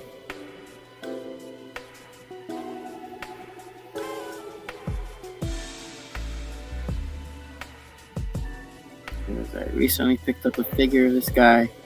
It's actually one I did have from like way back when. I got a set of these figures from like just a big collection. I think it's a pretty popular Sofubi distributor.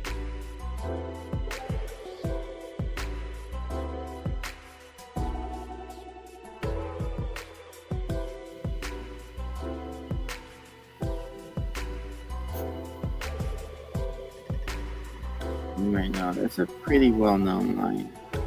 I'd say they did small scale, which is what I had it in.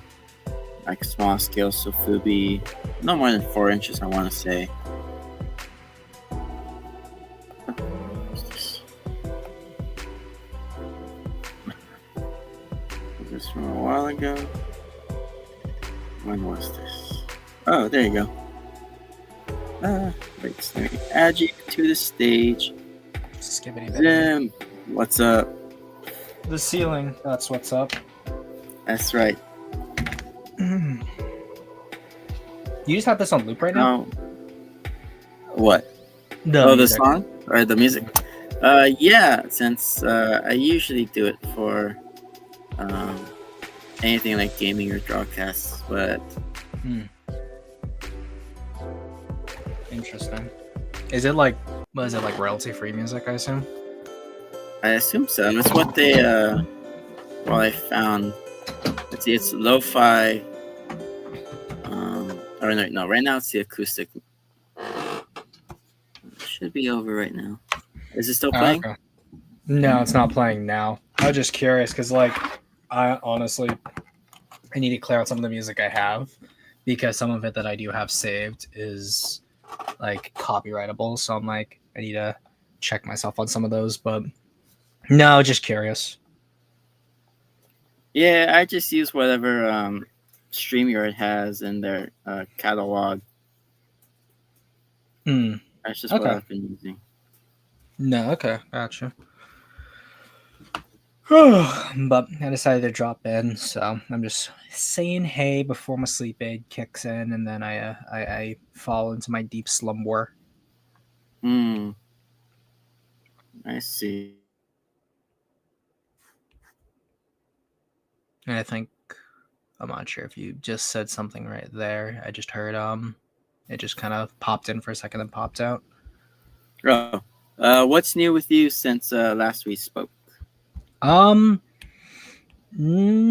old, honestly. I know I'll have a big break coming up next week, so I won't have to get up as early that week, but that will be all that will mean is more time for me to work on shorts, try to get the Rodan video done for the following week and get a few more of the edited, like full-on edited shorts prepared as well. So that's kind of what's been going on with me. Oh, and then I know tomorrow I'm going to do a lot of writing on a story that I'm going to be sending to a website for hopeful publication. So we'll see how that goes. How do you find you cut out again.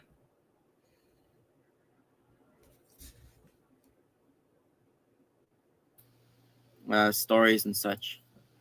Once you cut out, do you want to repeat the question? Uh-oh. Unfortunately, sorry. I wonder why I'm cutting out. What's are you? I can hear you. Are you connected via your Wi-Fi? Or are you connected via an Ethernet cable? Not sure. Wait, are you on a laptop or are you on a? Oh, you're on a. I'm on laptop. just connected to the Wi-Fi. I'm just using Yeah. some headphones. Okay. Yeah. One thing you should definitely do, and I can tell this for like anyone who's looking to do streaming and stuff, definitely invest in getting desktops as well as invest in Ethernet cables, because then that means your internet connection will not be as shoddy. Not shoddy in a bad way, but shoddy in the sense of like if you're using the Wi-Fi and everyone else is using the Wi-Fi, you're all trying to fight for bandwidth. So I'm not sure if like anyone else in your family is like using like the TV or making a lot of calls or just doing stuff on like other computers, but that's always a big thing that occurs.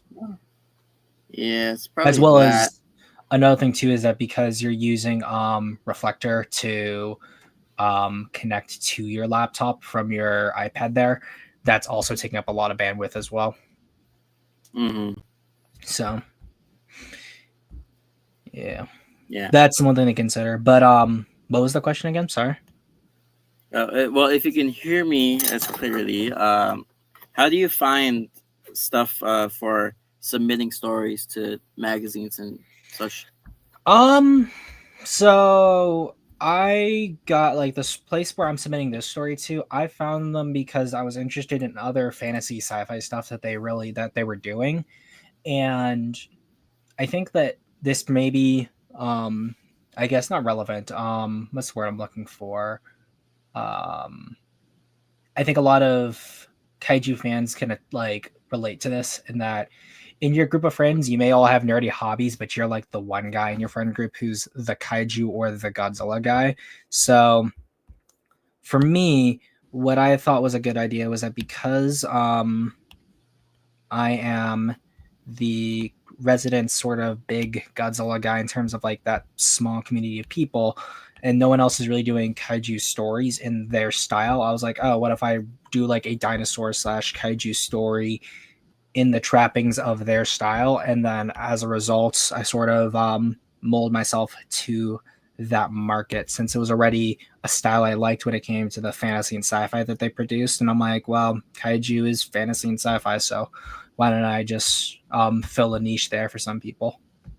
Mm.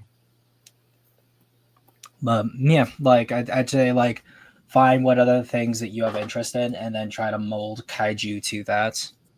I think that's like one of the big reasons why like um the dinosaur and Godzilla and stuff, just besides Godzilla being a dinosaur, like has so much overlap, is because a lot of dinosaur and paleo stuff has spec evo in it. So as a result, all the kaiju community can easily kind of step into that, and that's why you see a lot of spec evo kaiju stuff or realistic kaiju designs and stuff like that.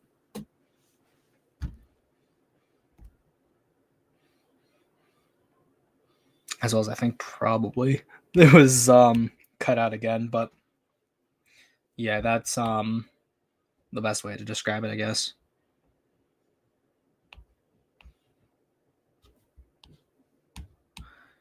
Doop-a-doop-boo, doop-a-doo. I think I'll be curious to see from. Oh. Okay. It does look like the Vic's been lost. So this is now a Simcast again. Hello guys, how you doing tonight? So I've taken over the Sea Monster Lives and the Kaijunaut Game and Chills. All right. Can you hear me? I can hear you, yeah. All right. Looks like it. Yeah, it's been doing that. Like that's like the third time this stream, Oh yeah. and it's just cut out. So, like you mentioned, it's just fighting for the internet going there. But Yeah. let's see. That's like another thing is that you should also probably invest in like either like an Ethernet cable or getting your own router so that you won't have as much to worry about in that sense. I'd probably say the Yeah. Ethernet cable is more plausible because when you're plugged directly into the wall, you kind of get a little bit more priority in that sense. Yeah, I figured. Mm-hmm. Let's see. But yeah. The dogs are going on again. What's But going on? I How was many gonna dogs ask. do you got? I have 3 dogs in the house. Jeez. One of them's a Chihuahua, which is always barking. Yeah, when do Chihuahuas not bark? Let's see. There you go. And I was gonna ask, like, how often, or how many times have you done that when it comes to like sending stories to um stuff like that? I've sent 5 stories to 5 different places. I did not make it into any of them, unfortunately. And it does kind of bite because in one of them, I know that I can order it from my store. And if I was in it, I would be able to order something to my store and we Mm, can market it as like, oh, an employee has something written in there. But yeah, I am making it into any of them. I think that for me, it it sometimes is kind of like draining on you. It's like, well, I didn't get really any of these. I've tried several, but I think that just gives me more reason to read more and work more on my stories, yeah, as yeah. well Because as for me, to always check like on editing and stuff.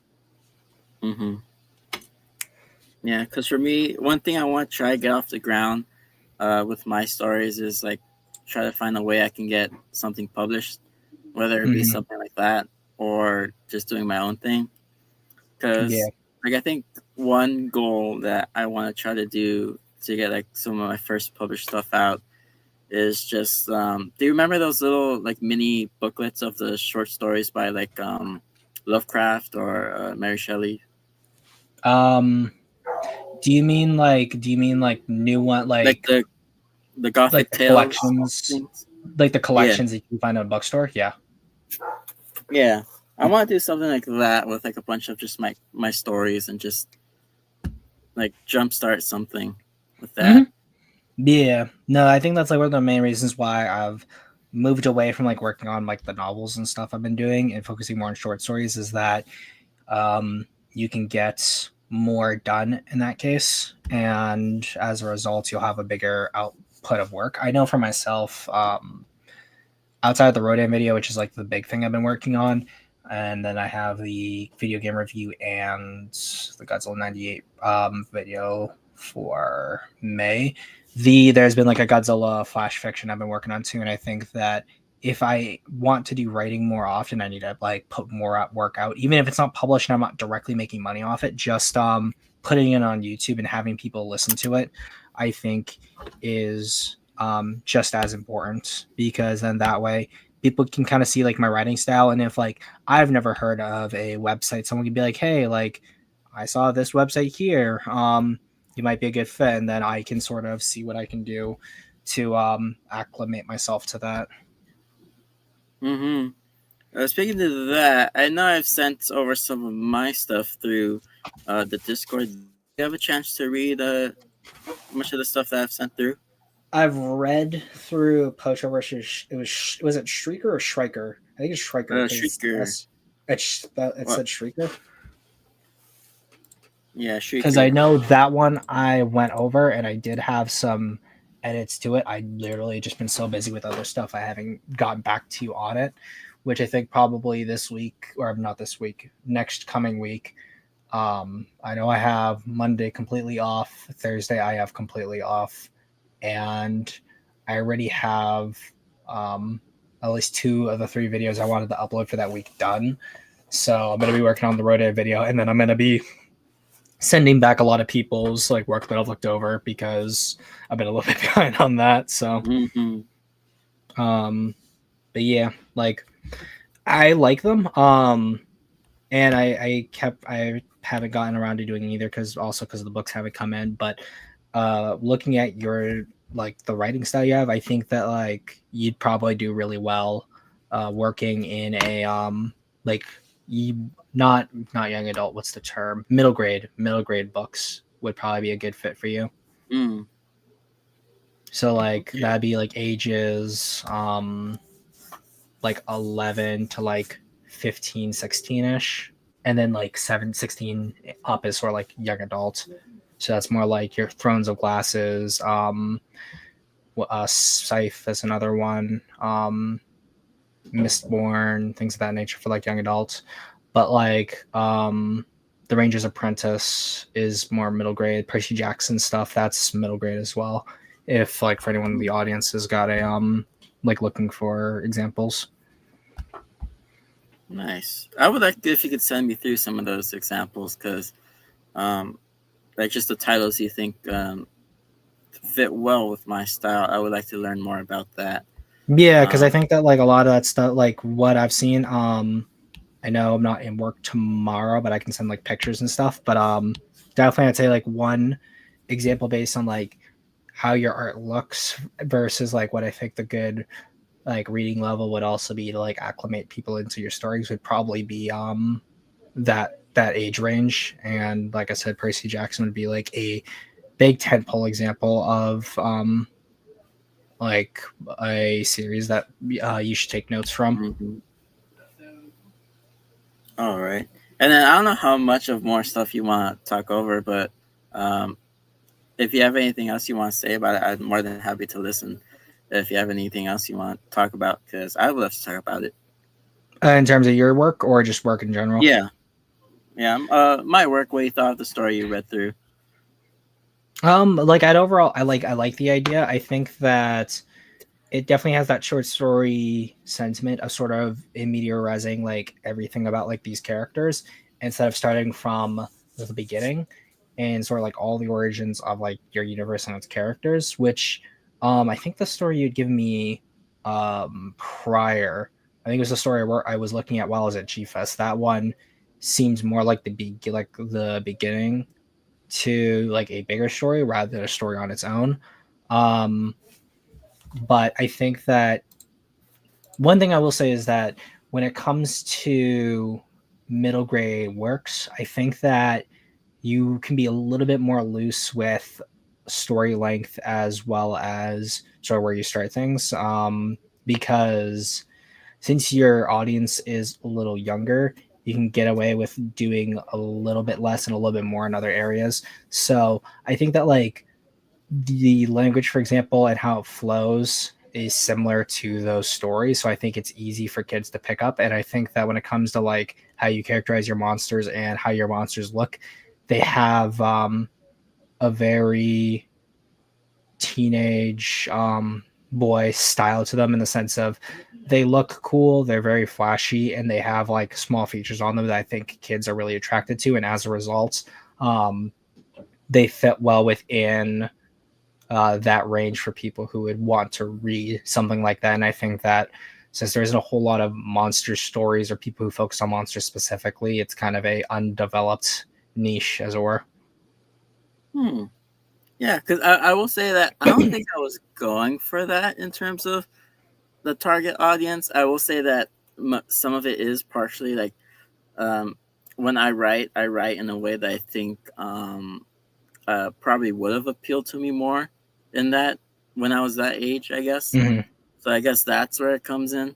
And with my style, I do tend to go for the more Saturday morning cartoon type of vibe. Yeah. So that's good to hear. I think I like yeah, I like what you think about that there. Yeah, because it has like a very I'm trying to think of like examples. A somewhat like symbiotic Titan, because I think that's like out of Gendy's stuff. That feels Mm-hmm. like the most action focused but lighthearted of his things. So something like that. Not a little bit of Ben 10, not Ultimate Alien. What came after Ultimate Alien? I'm trying to remember. Mm-hmm. Because it's Ben 10, Alien Force, Ultimate Alien, and then Omniverse. There it is. I just remembered. Yeah, it has a like Ben 10 Omniverse kind of vibe to it too. And yeah, I think that like it's not super dark, but it has a enough tension to where I think that like a younger like kid who's gonna like monsters fighting Saturday morning cartoons are gonna be interested in. Mm-hmm. Cool. And then anything else regarding it? Um, I'd say the action is framed pretty well. I think that um the character dialogue back and forth also works really well.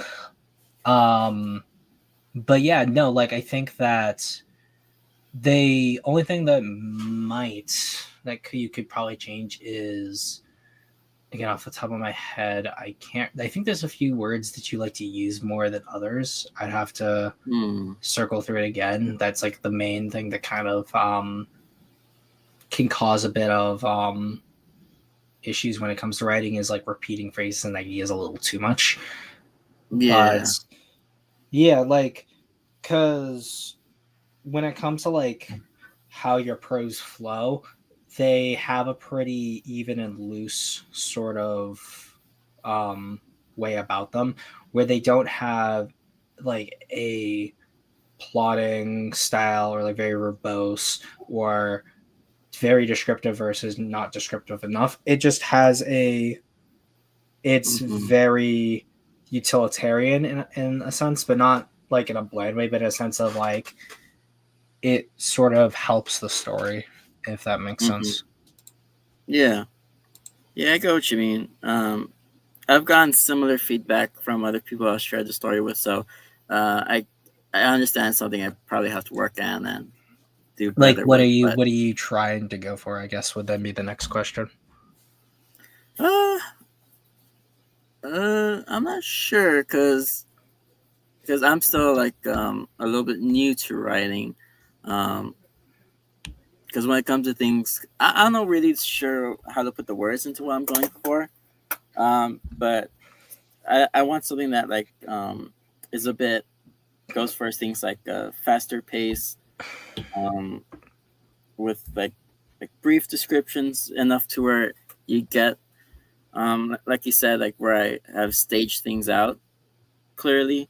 Mm-hmm. But it's fast paced so that it's like um, so that it's not like because I'm also trying to work on how to write, like specifically writing out fight scenes and action scenes and stuff Mm-hmm. in a way that's like fast paced, so that it isn't like um, so I don't have the reader that's like bored and stuff. Yeah. Um.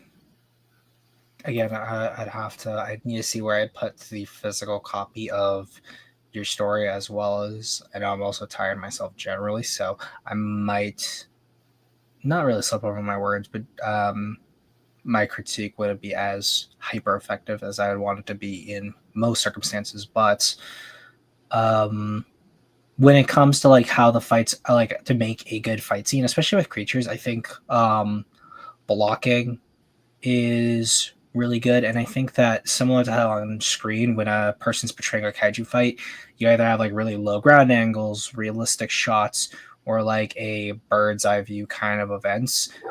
Establishing how you can make that in a prose format is what helps separate like how people write certain fight scenes. Mm-hmm.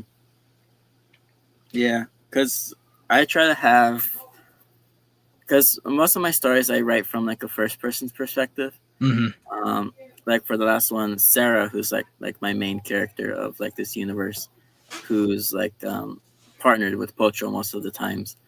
Like I'll either have her on the ground watching the fight or in the helicopter, which is the one story um, Mm-hmm. that I showed you, to where they're basically all just watching things go down, and I try to have them involved in it too in some ways, whether the kaiju go after them or they like have to deal with it in some ways. Mm-hmm. I think that like another thing too is that if you're writing in first person, going inside the mind of the monster isn't too much of an issue, because um what I will say is that Godzilla X Kong: The New Empire's novelization goes into some first person fights, and I think some second person, like some not second, some first person fights and some third person fights, because if I recall, Godzilla versus Scylla is third person because it's being watched by Hampton and Eileen, whereas Kong versus the Wart Dogs are first person because you're looking at it from his perspective. And I Mm, think that going into the mind of the monster can be good for a fight, because in those cases he's not, or like the monster itself is not focused specifically on how to like all the other things going on in its day-to-day life. It's mostly focused on the fight itself. So then as a result, you as the writer don't need to worry about people wondering what else is going inside the monster's head, because the story naturally makes it appear like makes it work so that you're focusing on a few things, and those being the fight and maybe a few other things going on in the immediate vicinity. Mm-hmm. Because I know that, as well as one thing you should also know is that when you're writing, there's like first person personal and first person impersonal. First person personal is more close to the character's thoughts. So if I recall correctly, Game of Thrones is first person personal because you really go inside their heads and there's not a lot of commentary on the outside. Whereas first person impersonal is a little bit further out, while third person is like almost always impersonal, if I recall. And as a result, you're looking more of it from the outside rather than the inside.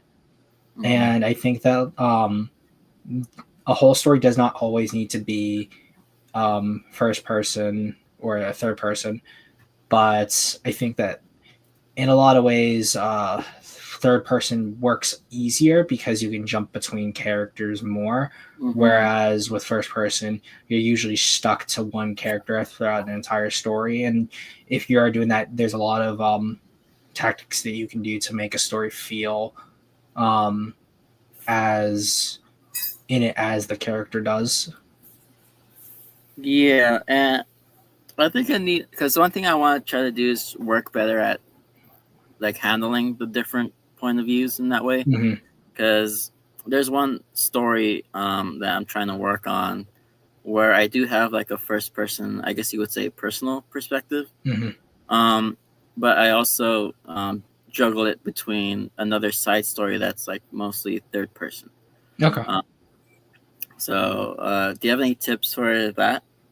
I know when it comes to myself, first person works really well if a lot of what the story is going over is interpersonal towards that one person, because then the drama can come into play with how the person that you are in the mind of receives and gives information.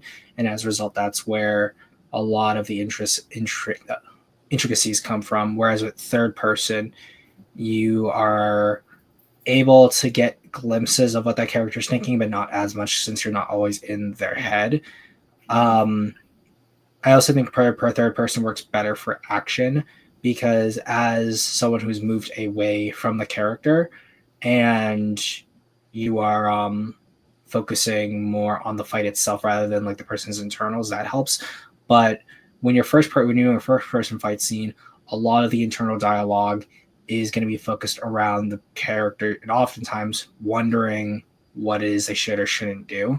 And I think that the tempo of a fight is what's important, because if, for instance, you want to make the fight seem more desperate in a first person view, you may want to have the characters' lines be more staccato, more fragmentary, and only focusing on like certain aspects that they feel they're either lacking or they don't understand about their opponent. So as a result, the fight feels more tense for them. Whereas a third person, you get the luxury of explaining the actions more due to that, like you're pushed away from the perspective of the character.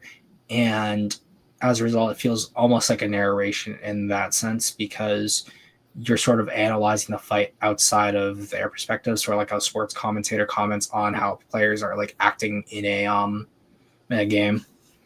Mm-hmm. All right, I see.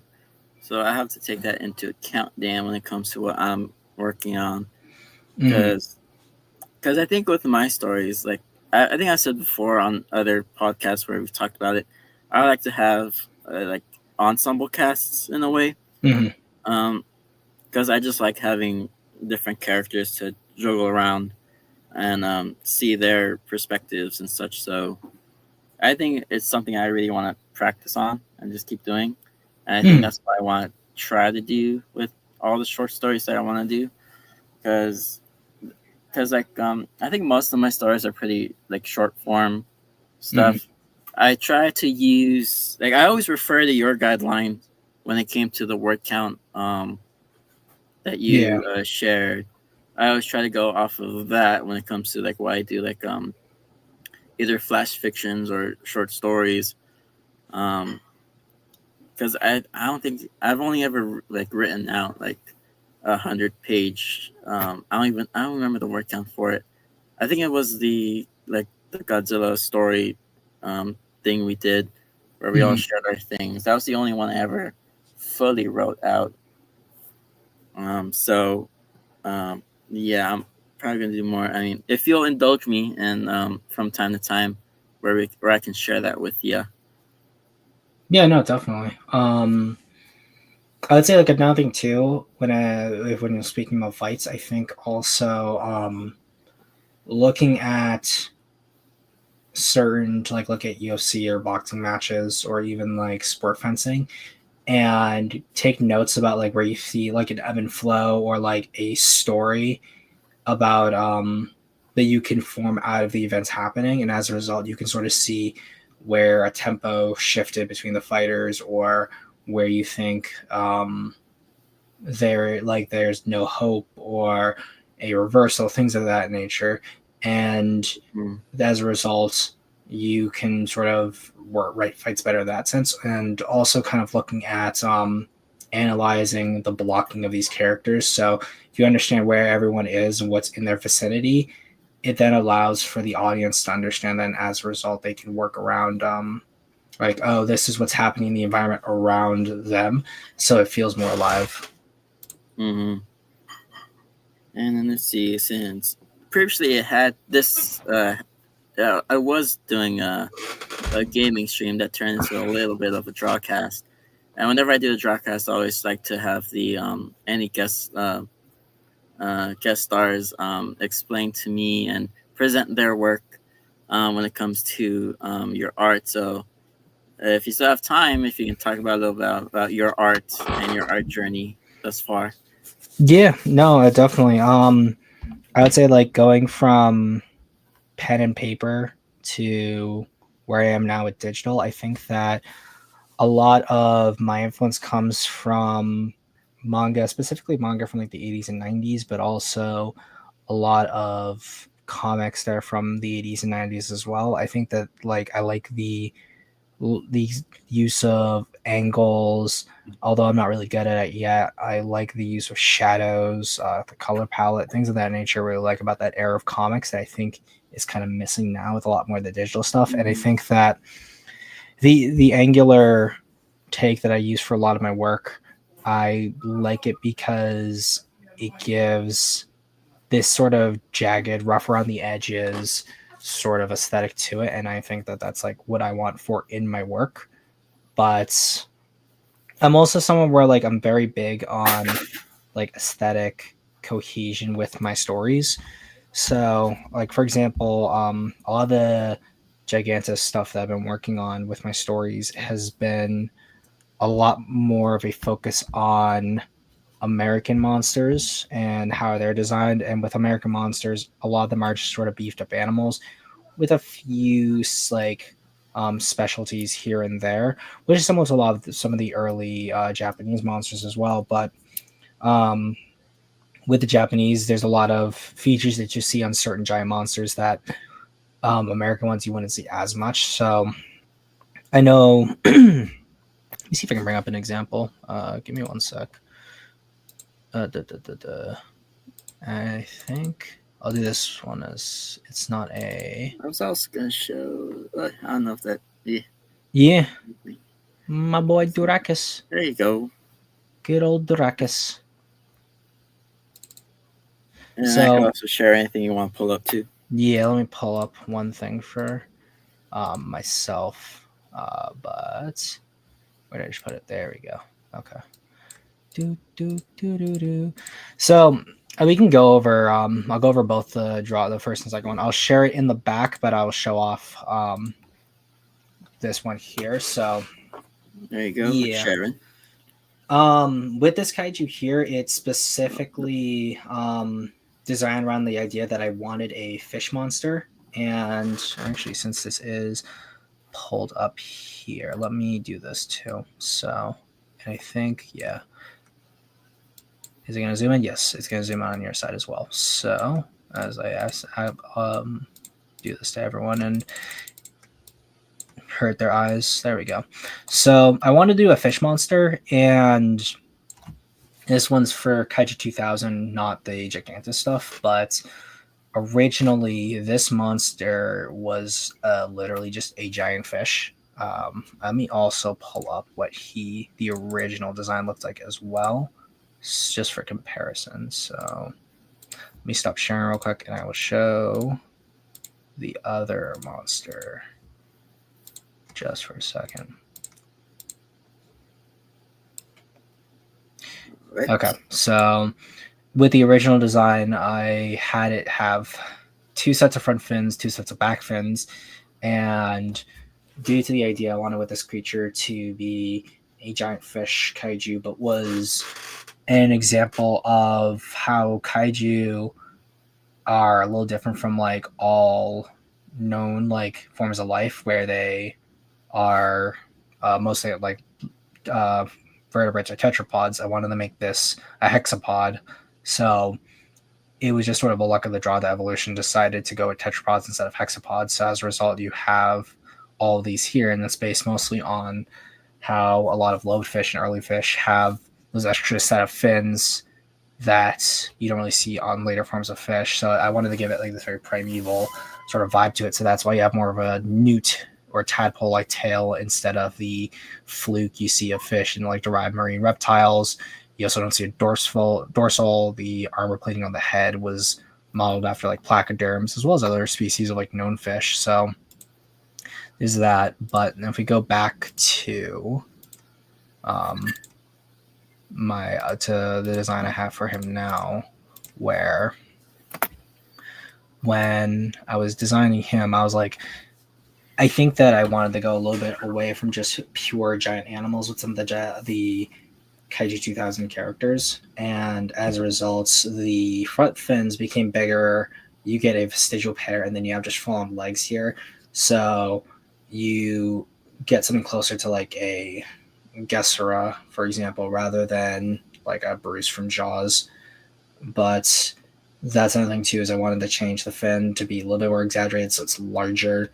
The tail fluke is smaller with another set of fins here. So instead of having 1, 2, 3, like 3, you have 1, 2, 3, 4 there to further add to the uniqueness. And I wanted to change the colors too. So instead, because this monster is pretty small for the universe, I wanted to, instead of a ocean type of fish monster, I wanted a monster that is still in the ocean, but stays mostly to shorelines and swamps and bogs. So like you can find these things almost anywhere.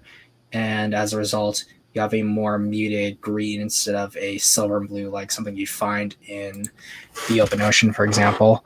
And I'll pull up an example from some of the Gigantus stuff that I was working on. And let's see, what would be a good example? Duracus works, so we'll go with him.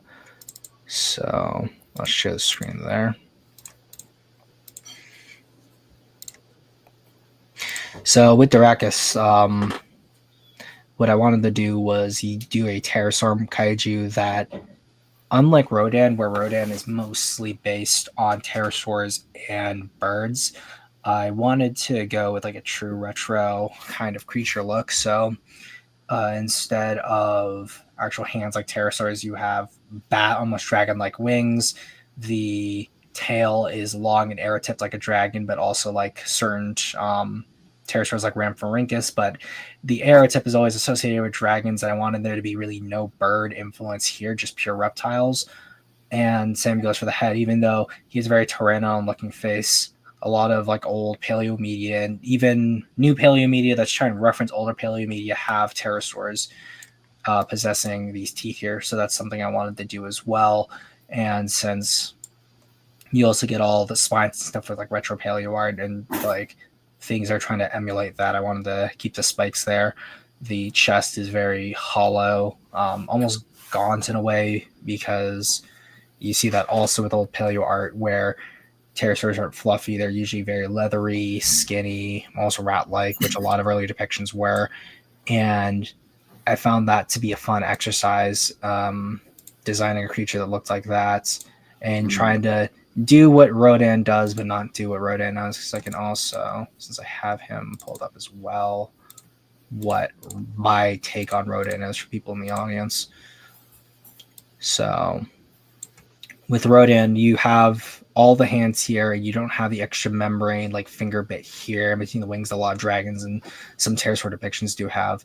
So it is more natural and adds to the silhouette, but the wings are also reduced a little bit more to keep to the man in the suit. Kill me, please. Sort of vibe to it. The use of armor is influenced primarily by this unique set of features that Rodan has along his stomach. And the Millennium suit has some stuff similar to this. And I wanted to add that as well, since I feel that is key to his character. But what's interesting here is the head, where with Dracus, you have the head come down all the way into the mouth with the teeth. Rodan explicitly has a beak, which is analogous for pterosaurs, but due to the pronounced brows here, it has a bird-like almost feel to it. And you see that clear distinction here with the skin and then the beak there. And same goes for the horns as well, where you don't really see that on pterosaurs either, where you have the horn separate from the head. The like back of the crest is almost always pretty analogous with the rest of the skin. But I think that when it comes to Rodan, that's another feature that needs to always be there present. And similar to Dracus, I also wanted the spines too, which come primarily from the Heisei design, having these along the back and going down to the tail, where when it comes to the tail, Rodan also has like a very diamond wedge shaped tail as well. And I think that that design is good for the suits. If I want to do something that's slightly more realistic, or at least I think cohesive with this design, having the wings add to the shape here when out on display, I think provides this very interesting image where you have essentially triangle here, square here, triangle here, square here, triangle there. And when Rodan unfurls these, it would be big triangle with everything there. So like that'd be like an example, like some examples of like the work and sort of what I go for with like my styles and stuff like that. Yeah, super interesting, because I think with your style, I think it's a very interesting style and one that I really like a lot. Like your Rodan there was like one of my favorite recent pieces of yours, and I absolutely love your time lapse you did for it. I thought it was really cool to see that process he had. I did think that one of the poses you had beforehand was a very cool one. I was a little sad to see it go. Yeah. Final product. Yeah, because I like you kind of had it in a pose where it was like jumping out with the wings spread pretty big. That I think you were trying to go for. Yeah, because you can They actually said there, but- go over it too. I just want to turn off the audio. There we go. Yeah. Well, not sure how it's gonna look on our side, but I think I can manage it fine here. Yeah, let's go with that. So screen, and I don't need the audio either, so that should be fine too. Let me know when that plays. So here we go. So what I wanted to do originally is like I saw a sketch here that I really liked, and I think that the head was like a big challenge here because I liked how the wings look and I liked how I was looking. I wanted the dynamic sort of flying down Rodan pose, but when I was doing this and even looking at my original design, I think there was too much pterosaur in how he looked. So a lot of it was trying to get like, oh, what would a just pretty much just big pterosaur look like if I did this? So a lot of the struggling came from what I want to do to make the legs look absolutely perfect. And I think that like if I went down this road, I would have liked it. But then I was like, oh, what could I do with the tail to make it better? Because the tail is about the same here as it was there. but I don't think that I was particularly liking it too much. And then I was starting to pull from other influences for dinosaurs. So Yi Chi comes into play here. And I was like, oh, maybe it might be a better idea to, instead of making him dragon like this, give him more of those pterosaur vibes. And since here this was originally just a line in and of itself, I wanted to make that a full-on finger there. So that's why the spine's there in both cases. But after because that was a long time lapse, like even though this is only a couple minutes, this was like several months apart from each other. So when I finally got Nishikawa's book and I got like these pictures of Rodan's wings, I was thinking to myself, like, I think it's cool that I wanted to do something here, make it more dragon-like, but I think that was kind of betraying what makes Rodan by including those. So then that's when you start to see the body as well as the tail become a little bit more closer to the final image there. And I think that besides Heisei, both the Rodans are standing up, and I thought that it'd be more appropriate to do a standing position here. And as you can see, I'm trying to emulate something similar to the Final Worst tail and the Showa tail there. And so we're seeing like, oh, where is the tail connected to the back here? So it's essentially wing tail. And I think that like I vibed with the idea, but I didn't think it was going to work all that well. And that's me sort of like trying to see like where do I 3D it out? And I was like, no, I think it'd be better if I just stand him up. That's going to do much better for the character. And then the question comes sort of where am I, like what am I blocking out to get the wing to look like this and this? And I think that I didn't want to do something like this with the wing. So I decided to do a mixture of like this right here with the wing and this here with the other wing. And now going on to the beak, you have this, like I really like the Monster versus design.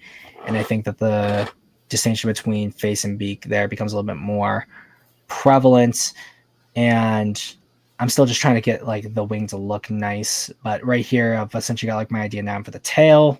And I'm like, oh, they're connected to like this part of the body, but not as much as it used to be. And you get more of that arch there for Rodan like you do with the Showa design. And now the wing is starting to take more form. I'm seeing it and I'm like, I like it, but I'm like, maybe the wings can just serve to be a little bigger. And I'm still really much liking where it was going, getting a lot of the folds and stuff where I like them. The addition of the armor is starting to take effect. And yeah, like this is now essentially pretty close to the final product, but the tail still needs some work, but the legs were another issue, is like still getting them to look properly 3D. And I thought that like, you see that right there, all I did was I literally just flipped that around. So it has more of like the spread out look to them where everything doesn't feel completely out of place. And now you're getting the little ribbings on the bottom of the wings, and the ribbing is later on influenced by this part of the tail. So instead of giving them just pure slender, very flat wings, I wanted to do something more to give them a little bit more of an edge to them, which is why later on you'll see the striping here. So he feels a little bit more bridled, a little bit more aggressive. And every time like Rodan appears, he's always got his arms out like that. So like seeing these features here were key with drawing your eyes to those locations. And then finally we're getting into the inking. And one thing I do now is I actually do 2 layers of this one ink here, so that whenever I put in another layer for things, I don't have a fear of drawing over the line art here. And as a result, I can do a little bit more intricate patterns and things of that nature here. And we're getting into the coloring soon. So I do similar stuff like that. Yeah. It's just sort of like it makes you feel like you can make a mistake without having to delete it, start completely over again.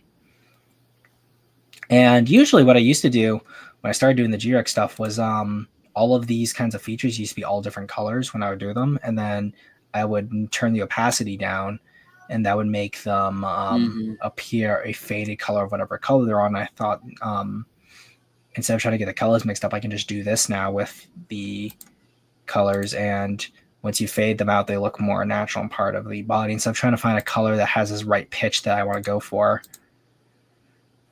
And then that's you get to Rodan there, folks. Yeah, clearly a very long process, I'd assume. You did say it was like months apart? That thing took me like several months where I just didn't touch it because I was not happy with where it was, and I was like, I don't know if I'll actually be able to get this right. So I was like, I didn't touch it for a long time. And I think if I share screen, I can pull up Mothra's. Or actually, no, I'll pull up the Godzilla one because I think that one took less time overall. And I don't want to show How off. long? Hmm? How long would you say your average like piece takes you to do? Several weeks, because sometimes I'm just not happy with where I'm doing with like what I did something design wise. So as a result, I'm like, I'll have to do this again because I'm like, it's not where I want it to be. But even looking at this is a little bit more blurry. So I think I downloaded this from like Facebook or something, and then I sent it to myself. But yeah, even with the Godzilla here, I wanted to do a whole new post for Godzilla, and I was gonna just do like the first design I had done, but then after -1, I wanted to try a different look to the monster, and that's where we get on to the design I go for. And at first, I'm just trying to see like where it is that I want this Godzilla to be looking, and like where the feet placement are. And I was like, what makes it dynamic and draws it? So I think going here is perfect. And this is like one of these things here where I'm like, I really like how this one part of a body looks. So I'm just like, I need to go and essentially do like a tiny bit of tracing over and then going from there and changing it up, because all of this looks a lot different by the time it's like completely finished. And I'm moving around, and I think that honestly, had I stuck with this here, this might have been where I would have finished and just done a little bit more detail and just drawn it. But the more I worked on it, I was like, oh, I can really just make this Godzilla like more my own. And as a result, I start adding the spines here. The leg changes based on like the positioning, and I'm just trying to solve the issue there where I don't want too many smooth angles. There still needs to be a lot of like precise 90s triangle shapes for my Godzilla. And it's here where when I was looking at this picture, the spines looked almost like fish fins in a sense of like they're not like super beefy on the like all around. They're a lot thinner. So the spines, which if I was to 3D model this, would be very plump, almost like kind of like a 64 or 74. I would have been what they would have looked like, but then the patterning here is what made me think that it'd be a better idea to make them more like thin like this. And that's where you see like very thin bits along the spines, and I think that gives it like almost like a very sea creature kind of vibe to it, which I really enjoyed. And as a result, that's where this comes into play. The nodules here are from some of the -1 detailing, and I've always liked my Godzillas having those small spines at the end. But the head, I really liked how that one guy did the -1 Odo Island head, and I've always liked more dinosaur heads in my Godzilla, but I wanted the brow ridge too. So if this guy kind of looked down, you'd see somewhat of a brow ridge, but it's not as prominent as like an actual Godzilla design. And I think if I can scoot over a little bit more, yeah. So this is just mocked up the proportions a little bit better. So like even this is a good part here where I wanted to add some of the Godzilla jowls, but I think it messed up the head a little too much when I was designing it. So I think we're gonna show it again. A little bit of the -1 spikes there, which like no. Yeah, like some of this looks good, and I think maybe if I was doing the Godzilla design, I might add these again. But at the time, I was like trying to see like if the nose is here, I'd have to do like another bit here, then the jowls to make it look proper. But yeah, the rugosness on the head, but the brow ridge here for the like the crown on top of the eyes. I really liked doing all of that there. And going down, once we got all the detail done, I wanted to do something green, and specifically the spines. I loved the sickly look of green on how this Godzilla looked, because I wanted him to have like this eerie green kind of glow if he's like down in the depth, and gives you that very sea monster kind of vibe to him. So the like pale dark green, darker green for the shading, and a darkish green as well, almost green gray is what's presented here along the stomach. Where originally I wanted it to be a little bit more lighter. I think it was even you even see it's a little bit lighter, but then I just essentially did a color drop all over it to make it just a bit darker. And as a result, that's where it came to my Godzilla. Mm. I feel like I've definitely seen it go through a few iterations. Since, Yeah. I think it's been a while since we had a Godzilla design stream. I think. Mm-hmm. I that's definitely the case. I think I should be able to show off with my other. Yeah. I'll do both of these actually. I'll show the design that had come right before and then the design that had preceded it. And then probably after this, I'll probably head out because I have to be up early tomorrow anyway. But what we'll do is that's one, that's two. So we'll do. Yeah, this piece is literally just titled New Godzilla, and I think that in a lot of ways it is the most the most traditional, I guess, Godzilla look I had done, because when I was doing it, I wanted to express more of his up head, like the head being straight forward like this, and then the body's going down, down, down like that. The tail having the more traditional Godzilla ribbing, but I always like these bits from like the Stan Winston design, so I wanted to keep them. The spines are a bit more uniform. The plates would have been beefier, and I liked it, but like I wasn't too sold on the head. But I liked these bits here and these here, which all translate into the later Godzilla design. I think the body was a little too lacking here in detail. Plus, I like the ears, but the spines running down here give him like almost like a punk mohawk type of look, which I didn't really like as much. And I also just like my Gojis having more of a curved S-shaped neck when they're standing, and that's like very apparent in this design, which I have now just titled Old Goji. And this, you see, it's like very dinosaur, like the spines are that same like big plump look to them. The large single spines are here. The head's far bigger. You have these little horns up here, which all of that was really just taken from how I liked my G-Rex looking. And as a result, I think that like as much as I love it, there's still like too much dinosaurness to the Godzilla, even though like he has the jowls, where my new one doesn't. And the digitigrade is too digitigrade. It's not plantigrade enough, which is, I think I found a good balance between how I did it originally. The spines here are just a single row, and he has the dewlap, which I like the dewlap, but I think that the more I've looked at it, it's better. Godzilla doesn't have the dewlap, and the skin's a little bit more warty, less pebbly, which in my is more true Godzilla-ish than what actually is with my later design. But like it's an interesting journey where I've gone with like how I've done my Godzilla design, and I'm happy where I am now, and I don't think I'm gonna be probably changing him anytime soon, not for a while.